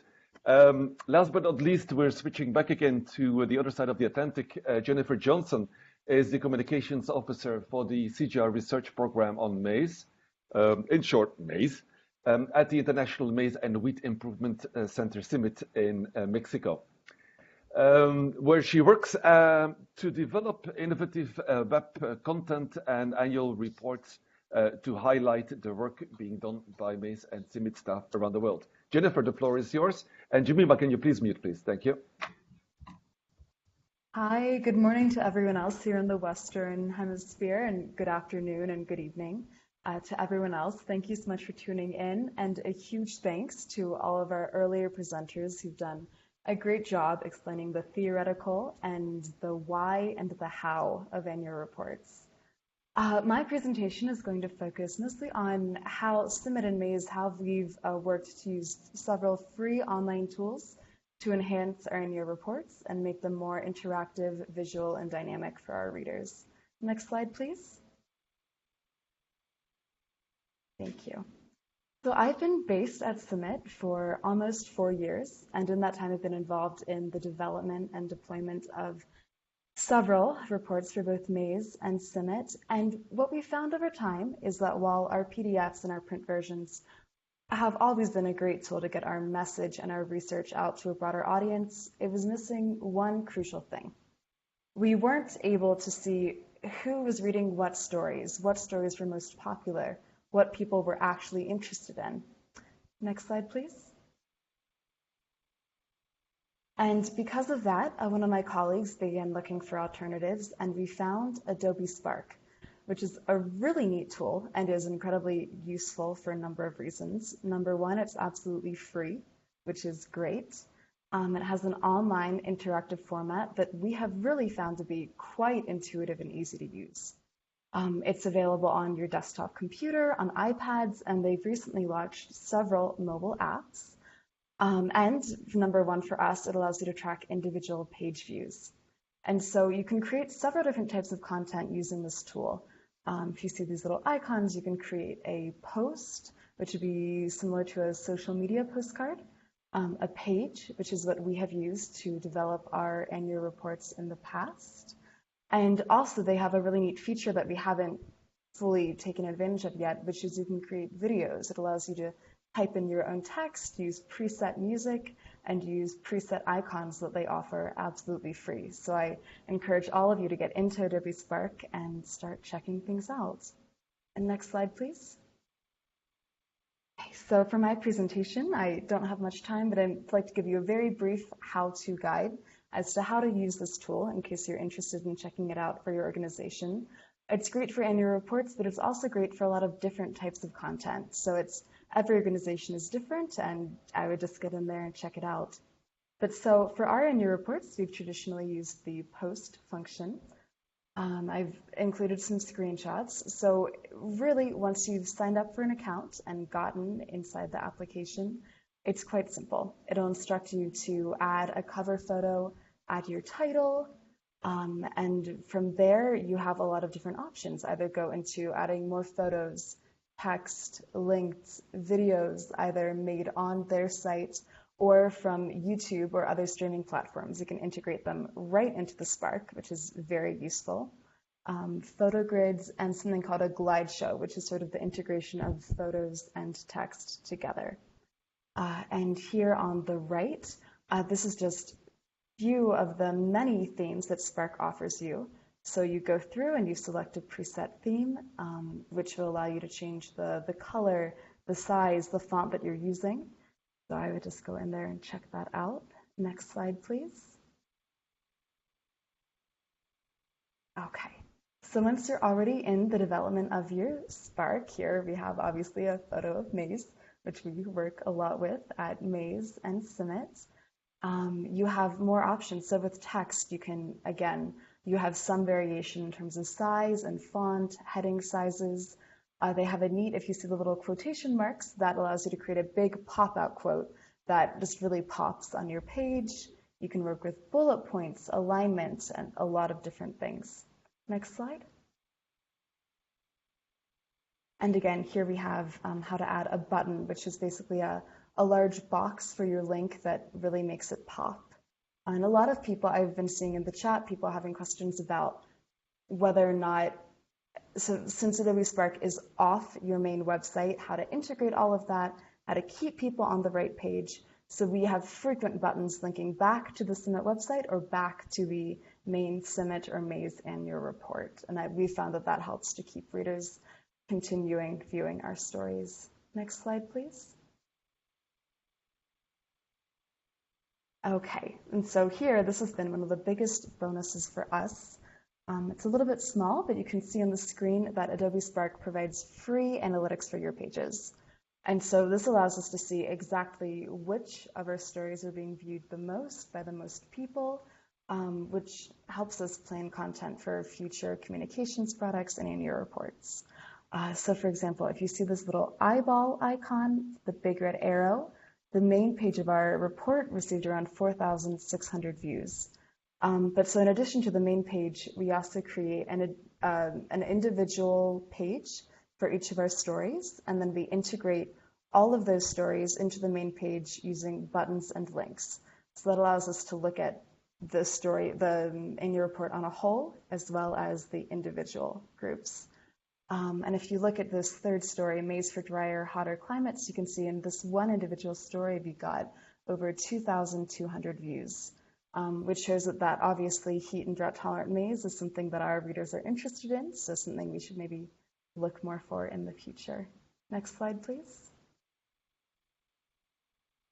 So that's about it for Adobe Spark. It really is quite I've found it to be a very easy to use platform. If you have any questions, please feel free to write me either in this chat or to my personal email. And another tool that I'd like to talk about that we've found very useful for creating, making our annual report and the data that we're presenting more interesting and interactive is Tableau Public, which is also a free tool, which is really great. Absolutely anyone can sign up and use it. And it allows you to create several different kinds of interactive data visualizations, whether it's a graph or a chart, or in our case, an interactive map. For the past couple of years, every year in our annual report, Maize has tried to include an interactive map of all of the different maize varieties that we and our partners have released around the world, also showing their traits, etc. And we've found that to be very popular, both with our own staff and with viewers. And the neat thing, all of your data visualizations are stored on the Tableau Public server, but you can integrate them directly into your website using an iframe. Next slide, please. Okay, so I'm going to show just a very brief tutorial about how we have made interactive maps in the past, just in case anyone's interested. As you see right here, a screenshot of the main page of Tableau Public. All you have to do is sign up, download the app, and you're ready to get started. Next slide, please. Okay, so once you've downloaded the app, you have the page open. First, you're going to need to link to your data file. And it is very important that your data file is absolutely correct before you upload it, because no changes can be made to the data set once you're in the app. So just triple check that. In our case, we've always used Excel, but as you can see, there's several different options. But so for this example, we're just going to go ahead and click Excel. Next slide, please. And that will automatically upload your entire data set to the site. And if you see all of these icons here at the top, the Tableau Public will automatically categorize your data. So for country, you're going to see a little globe icon. That means that Tableau has recognized that this is going to be a geographic coordinate. For the numbers, it's been recognized to be numerical. And for all of our traits, those have been recognized as alphabetical or words. So once you've checked to make sure that all of your data is there and has been categorized correctly, you're going to want to go down to this red arrow and click on Sheet 1, which will give you more options for how to really dig into this data and make it interactive. Next slide, please. Okay, so you will have been prompted to either click on the type of graph you would like to make or several different types of charts. But in this case, we're going to look at the interactive maps. And to do this, just to set it up, when you're first in Tableau, it can be a bit daunting at first, but once you get the hang of it, it's very easy to use. To create the map, you're going to want to go to the measures on the bottom left side and take longitude and move that into the column section, latitude, put that into the row section, and then from the different dimensions, also on the left side, you're going to want to take country and put that into marks. So just by moving those three categories into the right space, Tableau has already located every country that we released new varieties in, which is really neat. You can already see these dots that just show everywhere we're working. But for this map, we don't just want to show where we're working. We want to show how many varieties have been released, the scale at which we're working. We want this graph to really show the scale of the varieties released at first glance. So next slide, please. In order to do that, again, all you have to do, go back to your Measures tab on the lower left, drag the sum number measure up into the marks column, and you'll see a little icon next to it with about 4 tiny dots. Click on that and go down to size. Next slide, please. Okay, and as you can see, just by making that tiny, tiny change, Tableau is now showing to scale the number of varieties that we have released in each country. So now, just by giving a very cursory glance to the map, you can automatically see that we've released a lot of varieties in Mexico, many in Tanzania, Kenya, some in India. So this is making a free, easy-to-use infographic that can also be made interactive. Next slide, please. Thank you. Okay, and so to increase the interactivity of this map, another thing you can do if you would like for when your readers mouse over the country for more information to pop up, just click on the little tooltip under marks, and inside this box you can enter whatever data you want to appear, whether that's the name of the country, the number of varieties, the traits they had, any other information that can all be personalized to suit your needs. Next slide. Okay, and here we have the finished product. In order to create the full map, there's several other steps that I don't have time to go into today, unfortunately, but we've also every year created an interactive chart showing the different traits of the varieties released in every country. These can all be integrated together with the key, and as you can see, when you mouse over the country, the name and the number of varieties pop up. And so we were able to integrate this into our website, use it, have a link to it in our Spark, and in the past we found that this has been very interesting for many of our stakeholders. So next slide, please. That was just a very brief introduction to some of these tools. I hope I was able to answer some questions you may have. And if you have any further questions, please feel free to contact me via email. Thank you. Excellent, Jennifer. And please stay online unmuted because I'm going to pitch the first question over to you. Jennifer, as I said, last but not least, you mentioned for Tableau Public is that the data itself can be integrated into your website. Let's say the visual, not the data, sorry, the visual representation can be integrated into your website with an embed, like an iframe. What is the output for Adobe Spark? Is it the same? Is the presentation file itself residing on their server? Or do you get something that you can fully import into your website? So if I understood the question correctly, for Adobe Spark, that does remain on the Adobe Spark page. That is correct. So it's not necessarily housed on your website. We've always linked to it on our website in many places. On our annual reports tab, we have a link to all of the Adobe Sparks. And they have recently announced a new option for branding on Adobe Spark. It's about $10 a month, and you can use your own brand, your own colors. So that's a very neat feature. So it doesn't really integrate into the website like Tableau does with an iframe, but we found that through links and with the analytics available for free on their site, it really hasn't been a problem having it off-site. And again, we've been using a lot of buttons within Adobe Spark to link our readers back to the main page of the Spark and also back to our website.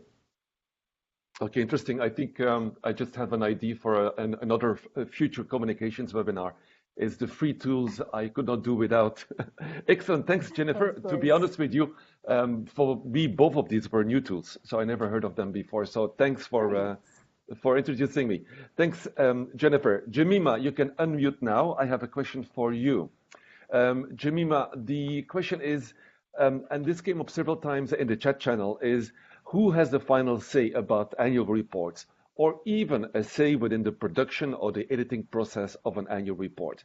Often we see that a lot of cooks make a bad soup, and maybe that's why annual reports have become such a complex project. If you can unmute, please, Jemima. Yes, Peter, I've unmuted. Go ahead. Yeah, the final call is usually the comms director who takes the call. Yeah, and there are a lot of people involved, and there are various issues that need to be resolved. Someone looks at it as a marketing tool. Somebody looks at it as a comms, supplement. And then somebody like me from a journalistic background is trying to tell the development story or the human angle. So there is a lot of clash between the various ideas that happen. But then these need to be resolved. And we are able to do it amicably. Like when you look at our 2014 annual report, which was on the gender, it had generated a lot of hits. And the next one on climate smart approaches got double the hits of the gender thing. So, so it shows that people are looking at what's happening and what is being discussed. Like in the latest 2016 annual report, we experimented with a very new format, which we had never used. So yes, in the coming years, we are, like in the next annual report, we are planning for something that does have the human angle in it. Does this answer the question? Yeah, indeed. You mentioned something in the reach that you have. I know that ICIS went through a gradual stage of transforming the annual reports to become more interactive and more passive for the online consumer. Have you tracked the migration also of the impact of your annual report in terms of views and how long people read the report as ICIS moved along? Peter, I do not have those statistics, but I do have the number of hits that we've had. Like in 2014, it was 2012, and in 2015, it was 4831. But for the 2016, it had dropped down considerably because maybe the hits don't save the story, because we did have good feedback from the people who matter, and that is the donors and partners. Yeah, indeed, and probably it is also how it is marketed through social media. Very good, Jemima. Thank you very much. Joanne, I'm coming to you. If you can unmute, please, and Jemima, you can mute again. Joanne, question from the public. Where do you have your beautiful infographics done? You mentioned you work together with a designer. Is this somebody local? Is this somebody, do you do this online? Joanne, unmute, please, go ahead. What we've done over the years is we've identified someone local. They're local in the country, and then we've worked with them for a period of time. So they've also understood our brand and our target. So yes, it's someone local, but it's someone that we've been able to build a relationship with so that they can understand what we need from them. So it's much easier than getting a different person to do the same. And you use them also for other things than infographics? Do they also do graphical design for you? They do the entire graphical work. Okay, so it's important also that they understand your branding and your graphic scheme, your color scheme, etc. Indeed. That is correct. Purely for infographics itself, do you think this can be done remotely, virtually? If I say, listen, I have this data set and I would like this to be, this quick sketch how it to look like. Do you think it can be done virtually? Yes, it can be done. It's important for the person that is submitting their work to the consultant to be clear of what the outcome would be. So with that clear direction, the consultant can work remotely. For example, they are local here in Uganda, but we work remotely, online. Okay, very good. Okay, thanks, Joanne. If you can go on mute, Stephanie, I have a question for you. Stephanie, on KPIs, target figures, monitoring, how well you're doing with annual reports, and it was based on a question coming in from Romolo. He said, well, apart from the amount of retweets, for instance, what are the indicators for success for annual report producers? What are the main KPIs that you use, and have you seen a change over the years as you moved from the initial PDF only to really more interactive and palatable annual reports? Well, yes. So there are several questions in there. So I agree with who just talked, Johan, I think, who said it's more about the quality of your audience and people who actually read the report. For example, really good feedback. We got, for example, this year, really good feedback from the World Bank, from IFAD as well, and from a few others. And I take this as a really good sign that we are on the doing something right. In terms of analytics, we do use them. We're still a little bit struggling with using the power of Google Analytics, because there is a lot of things you can do, and I don't think we are doing everything that we can with analytics. In terms of visits to the website, the web version of the annual report, in the last 3 years that we have done it, it has remained more or less the same. It's about 6,000 visits to the main page around the first 3 months, let's say, that we publish the annual report. After that, the visits are not so frequent. So it's 6,000 visits to the main page, and then we've got probably adding visits to all the stories, etc. We go over 10,000 visits, and people spend about 2.5 minutes on the annual report, which in a way is a lot, but at the same time, it's not that much because there is actually a lot of content still. In terms of PDF, I do not have. I don't remember the stats. I don't have the stats for the last annual report. I remember that for the past annual report, again, it was around 6,000 downloads. But I'm not sure this is a lot. I don't really have a benchmark. I don't know if it's a lot. I don't know if it's not. I know also that often people download a report, but they don't really read it. They store it somewhere for later, and they never actually open it. And that's something that I think, as Jennifer mentioned, Spark is a really good tool, because then you have direct statistics on the different elements of your annual report. Yeah. I don't know if this really answers your question. I think the message here is that analytics are a tool, but I don't think we really know how to use it, because annual reports are a tricky product. It's not about getting it out there to as many people as possible. It's getting it to the right people. That's true. That's true. So at the moment, you use the amount of views an annual report gets, and also the average time that people spend reading the online version, correct? Yes, and personal feedback. And feedback.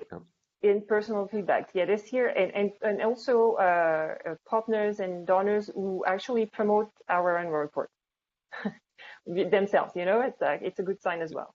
And this year, for example, we have received a lot of emails to congratulate us on the annual report, which I think is really encouraging. Yeah, cool. I have another question from you, which came from Wan Jing, who's joining us from Beijing today. And he was asking on the different versions of annual reports. I think the first potential that we have for different versions would, of course, be the language. And I'm asking you particularly because CIATA is clearly bilingual, Spanish and English, but also if it would be worth to have different versions of annual reports for different groups of target readers. Your view, language and target audiences. Yeah, I think actually it's something we could look into, because we all know that different audiences have different interests and different expectations, and also they spend different amounts of time looking at material. So we haven't done that. I haven't really thought about that, but I think it's definitely a good idea. And I remember a few years back when I was working at FAO, they were actually considering doing their entire website according to that concept. Have a website that looks different depending on who you are. You know, a little bit like Google Ads or whatever Google does, that everything seems to be relevant to you. FAO was thinking about doing their websites like this, depending who you are, what sector you belong, your region, your country, etc., your language. The website would look different when you would log in. And I think it's a good idea to think about the annual report like this. But again, this means a lot more time to spend on it. So again, it goes back to, is it worth it, etc. Do we have the resources? Do we have the capacity? And so on. Yeah, and on the language, do you produce with CIAT? Clearly, CIAT is bilingual, if I can call it that way. You have two different versions? No, we do not have different versions of the annual report, which is funny because generally we have different versions of whatever we produce that is more relevant to our Latin American audience, and then that is more relevant to what we call global audience. And obviously, regional offices, they have a targeted communication. But for the annual report, we actually have the same version. I have never questioned that fact, actually. And maybe we should. And maybe we should, because obviously the version that is in Spanish has a completely different public. So maybe, we should consider doing different versions in both languages. And why do you say it's a different public? Because these would be more stakeholders or end users of your research, and then English would be more the language of the donors. Of the global community, yeah, absolutely. Well, you know, for the next annual report, to please Peter, you have to do it in Spanish also. I will. All right, thanks, Stephanie. I'm Sam. If you could please unmute. Thanks, Stephanie. Sam, if you could please unmute. CGR, if you're talking CIAT being bilingual, CGR being multi global language, different languages, different audiences, different annual reports for you, Sam? No, we just focus on the English annual report, and that's been something I think that's quite conscious in our communications, is that, Peter, we do have a very large audience around the world. But like Stephanie says, it's, the funder audience, which for us is probably our primary audience, is English. So all of our communications are in English, and that's been quite a focus. I think it's something that we need to think about, particularly for us in France, where the head office is in Montpellier. We do have some of our key documents in French, the Charter, international organization status, that kind of thing is in French. And we do have another page in Spanish just about CGIAR, but predominantly everything is in English. Yeah, indeed. And I think it's also for a lot of things that we do with online media, where we often somewhere, how can I call this without being too crude, where we ignore large population groups. And I'm particularly thinking of where this question came in from. The question came in from Beijing, where we basically have 1 billion people with a huge agriculture research community that might not be very fluent in English. No, exactly. And in saying that, there has been 2 trial runs on social media. So we have a Facebook page for Vietnam and for Cambodia in local languages, which has been led by a combined group of centers and programs in those locations, which has been very popular actually. And that's something I think that we perhaps should look at a little bit further, maybe on social media to start and branching out further. Yeah, indeed, and that would be an easy start, and I think maybe that would be topic for our next webinar, is multi-language or mono-language. What's the pros and the cons and the plus and the minuses. Another question for you, Sam. And I know with your background, where you also have done web development, a question came in from Mariana, where she said a lot of annual reports are actually, how should we call this, inserts into our website. So they're almost like subsites, and very often they're also technically developed as subsites. What do you generally feel? Is it probably technically it's easier to just insert a subsite, but then probably the search needs to be expanded to run over different subsites, etc. I think with your templates, you probably integrate it into the website itself. It is not a subsite, is it, Sam? No, it is a subsite actually. So when we first started doing our online versions, I think this was in 2014, we created a separate domain so that basically the main domain annualreports.cgis.org would take you to a page that would house all of the annual reports. So from there you could access all of them. And then from that, that subdomain, we would then have, forward 2014, forward 2015, etc. So it would be easy for someone to just type that in.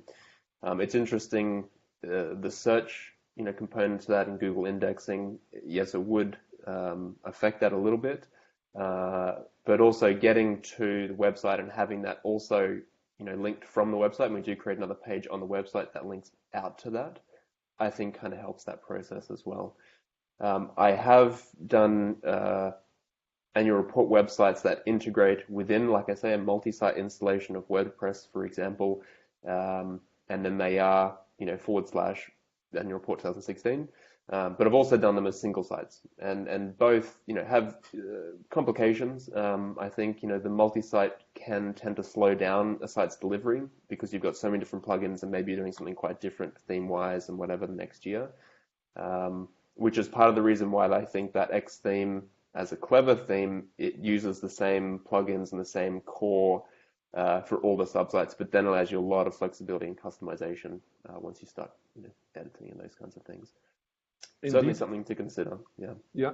And following up on the questions, I also asked Stephanie, what are your main statistics that you keep in mind to measure successful annual reports? And have you seen an evolution over time? Sam, still. Sorry, that was for me. An evolution of the annual reports over time, is that what you're saying? Yeah, the statistics. What do you use as the main measures of reach and impact of annual reports to measure also if it is really worth it? And have you seen the evolution as you went to more and more truly interactive online? We did, and we saw an increase, and double the traffic this year. And that's primarily due to social media. So we heavily, I think I shared the link in there earlier, just to our social media toolkit, which was very visual, made it very easy for people to copy and paste, pull out the visual specific for the medium that we're going, through the channel they were publishing through. But certainly the annual report online version as our primary vehicle has a much wider reach. We print, I think others were quoting as well how many they print. We only print 300 copies, which are distributed directly to funders, are available at events. But we really try, even at events, say we were at COP23 last month in Bonn, and the focus was sending people to the interactive version because it was a much easier way, I think, for people to take that home with them. You don't want to take a 30-page document along with everything else you're taking as well. So as the primary vehicle, we've seen a very large uptick, like I say, doubled from last year in readership of the annual report. Yeah, okay, very good. Thanks, Sam. I'm going back again to Mexico for another question. Jem, if you could please unmute. A question came in from the audience as to many of us work in agriculture research for development, and we're very often as communicators, we're in balancing what the scientists want or what we as communicators think the scientists want, and then what we as communicators want as good marketeers, and very often is seen as contradictions.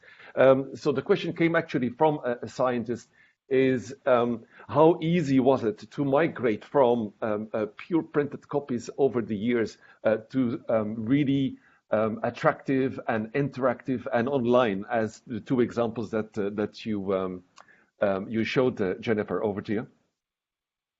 So almost surprisingly, we have had very good feedback from this.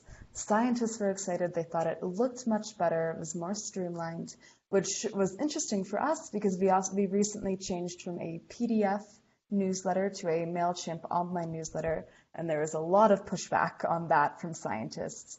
But in terms of the annual reports, and for example, the maize report that we made last year, we actually only did a Spark version. We didn't have a PDF. And in the entire year, only once did I have a person request a PDF version. So all in all, I think it's gone over quite well. I think the benefits have been obvious, and I think the ease of reading has really helped people to buy into this. Okay, thanks, Jennifer. Fiona, I'm coming back to you. Fiona, your feedback, you worked with a lot of agriculture for research organizations. The scientists and their what we perceive as pre-perceive as their resilience to change, and as marketeers trying to revolutionize what we publish and how we publish. Marriage or divorce? A very good question, because I think I've been through a number of divorces. So I think I liked Stephanie's comment about planning your annual report. It's kind of like a 365-day a year activity. I think as any good communicators, we should be communicating with our staff, our board of directors, our stakeholders, our partners, so that they are part of the conversation as we go all year round. And in that case, marry that with a really good strategy on how you do your annual report, who gets the approval processes, and think about that as a strategic process as well. I think breaks down some of those barriers. I mean, I think that if we look at every year, it's a battle to get different parts of the annual report approved through all those different approval layers. And I mean, Sam's was a really great example as well of how many approval layers you have to go through. I think by able to strategize that at some point where you might have a 2 or 3 or 4 years, communication strategy, that those things become embedded in the policies of your organization. And then, as Stephanie says, you have that sort of conversation all year round, so that we found that if you engage your partners, or you engage your stakeholders, your scientists, whoever they might be, is that they start to see themselves as wanting to be involved in it. They start seeing this, that there's something good for them coming out of that. They might get their names in print, but they want to be part of that process. So I think that helps, making them part of the conversation rather than once a year basically asking them, oh, can you give us this? And, they sort of say, well, I'm kind of busy right now, or whatever, they might be, and it quite possibly is true. So that's where I'd say, but I just wanted to add one more thing, that I think one of the things we think about is these annual reports we've been thinking about them as PDFs or, as printed versions, PDFs, now going to online versions, using the social media. I think one of the things we have to also take into consideration is our external environment. So looking for what do funding trends look like? What do motivators look like? And start adapting to that a little bit ahead of the curve. And then informing our management in centers about that, so that they can start to see, and we can use some great, like Joan said, about some great infographics to start seeing where these trends are and start marketing these ahead of time, because I think that's one of the things we tend to be a rather conservative area. And so being able as communicators to engage in that sort of strategic thinking, both externally and internally, will help smooth some of those processes. Yeah.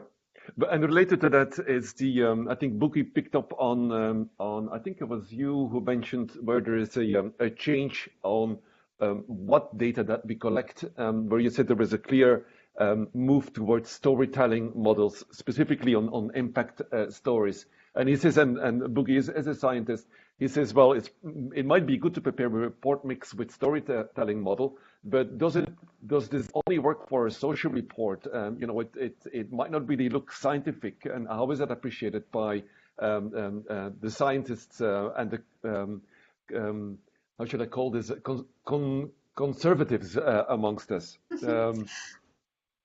Yeah, it's a very good question. And I think it gets back to, really thinking about who your audience is. for your annual report. And, you know, our little bit of a straw poll we put up there, our annual report tends to be, and I think a lot of people have suggested this, it's a fundraising tool, it's a tool for marketing, it's a tool for public awareness or donor awareness. So I think, you know, there's either two ways to look at that. You can put your science in, and I think Jonas provided some really good examples of infographics that are a great way of demonstrating the impact of your science. So they can be very, I mean, look at what CCAPS has done. They've done a great job in being able to online and visually look at how the science is presented. There's other things of looking at if your scientists are really worried about, you know, the scientific content of their annual report. Again, it's looking at, well, who's the primary audience here? And is there an audience for that more sort of hardcore scientific detail? And that might be a different publication for a different audience. And that's where it comes down to what's the purpose of your annual report. I think you have to be quite clear about that, and everybody needs to be clear about that. Yeah, and when we come back again to the previous question, of course, you know, is it useful to do different versions based on a different target public? Exactly. Thanks, Fiona. Thanks, Fiona. And thank you all online for joining us today in our webinar. Thanks for your engagement. There was a very active chat channel today where actually a lot of you interacted and gave questions and answers to each other, which is really great. Thanks for your engagement. Thank you also to the speakers. Thank you, Charles, for the backstage technical work and preparing the slides files for us as usual, keeping everybody muted and in line. As promised, we will distribute the link to the recording and the presentation slides to you in the next days. And I will follow up on any questions that you might have forwarded in the chat channel, but which were still left unanswered in the limited time that we had during today's webinar. This was our last webinar for this season and for this year. I think this was our 17th Communications GFAR webinar. And I think, Charles, it must have been our 30th webinar if you also include our programmatic webinars beyond pure communications webinars. So we are off celebrating now. It's the pre-New Year's Eve party here, celebrating our 30th webinar. So I wish you all a good end of the year, celebrating also with friends and family. Be safe, be good, and I hope to see you again next year. Thank you very much, and goodbye all. Thanks, everyone. Thank you all. Bye.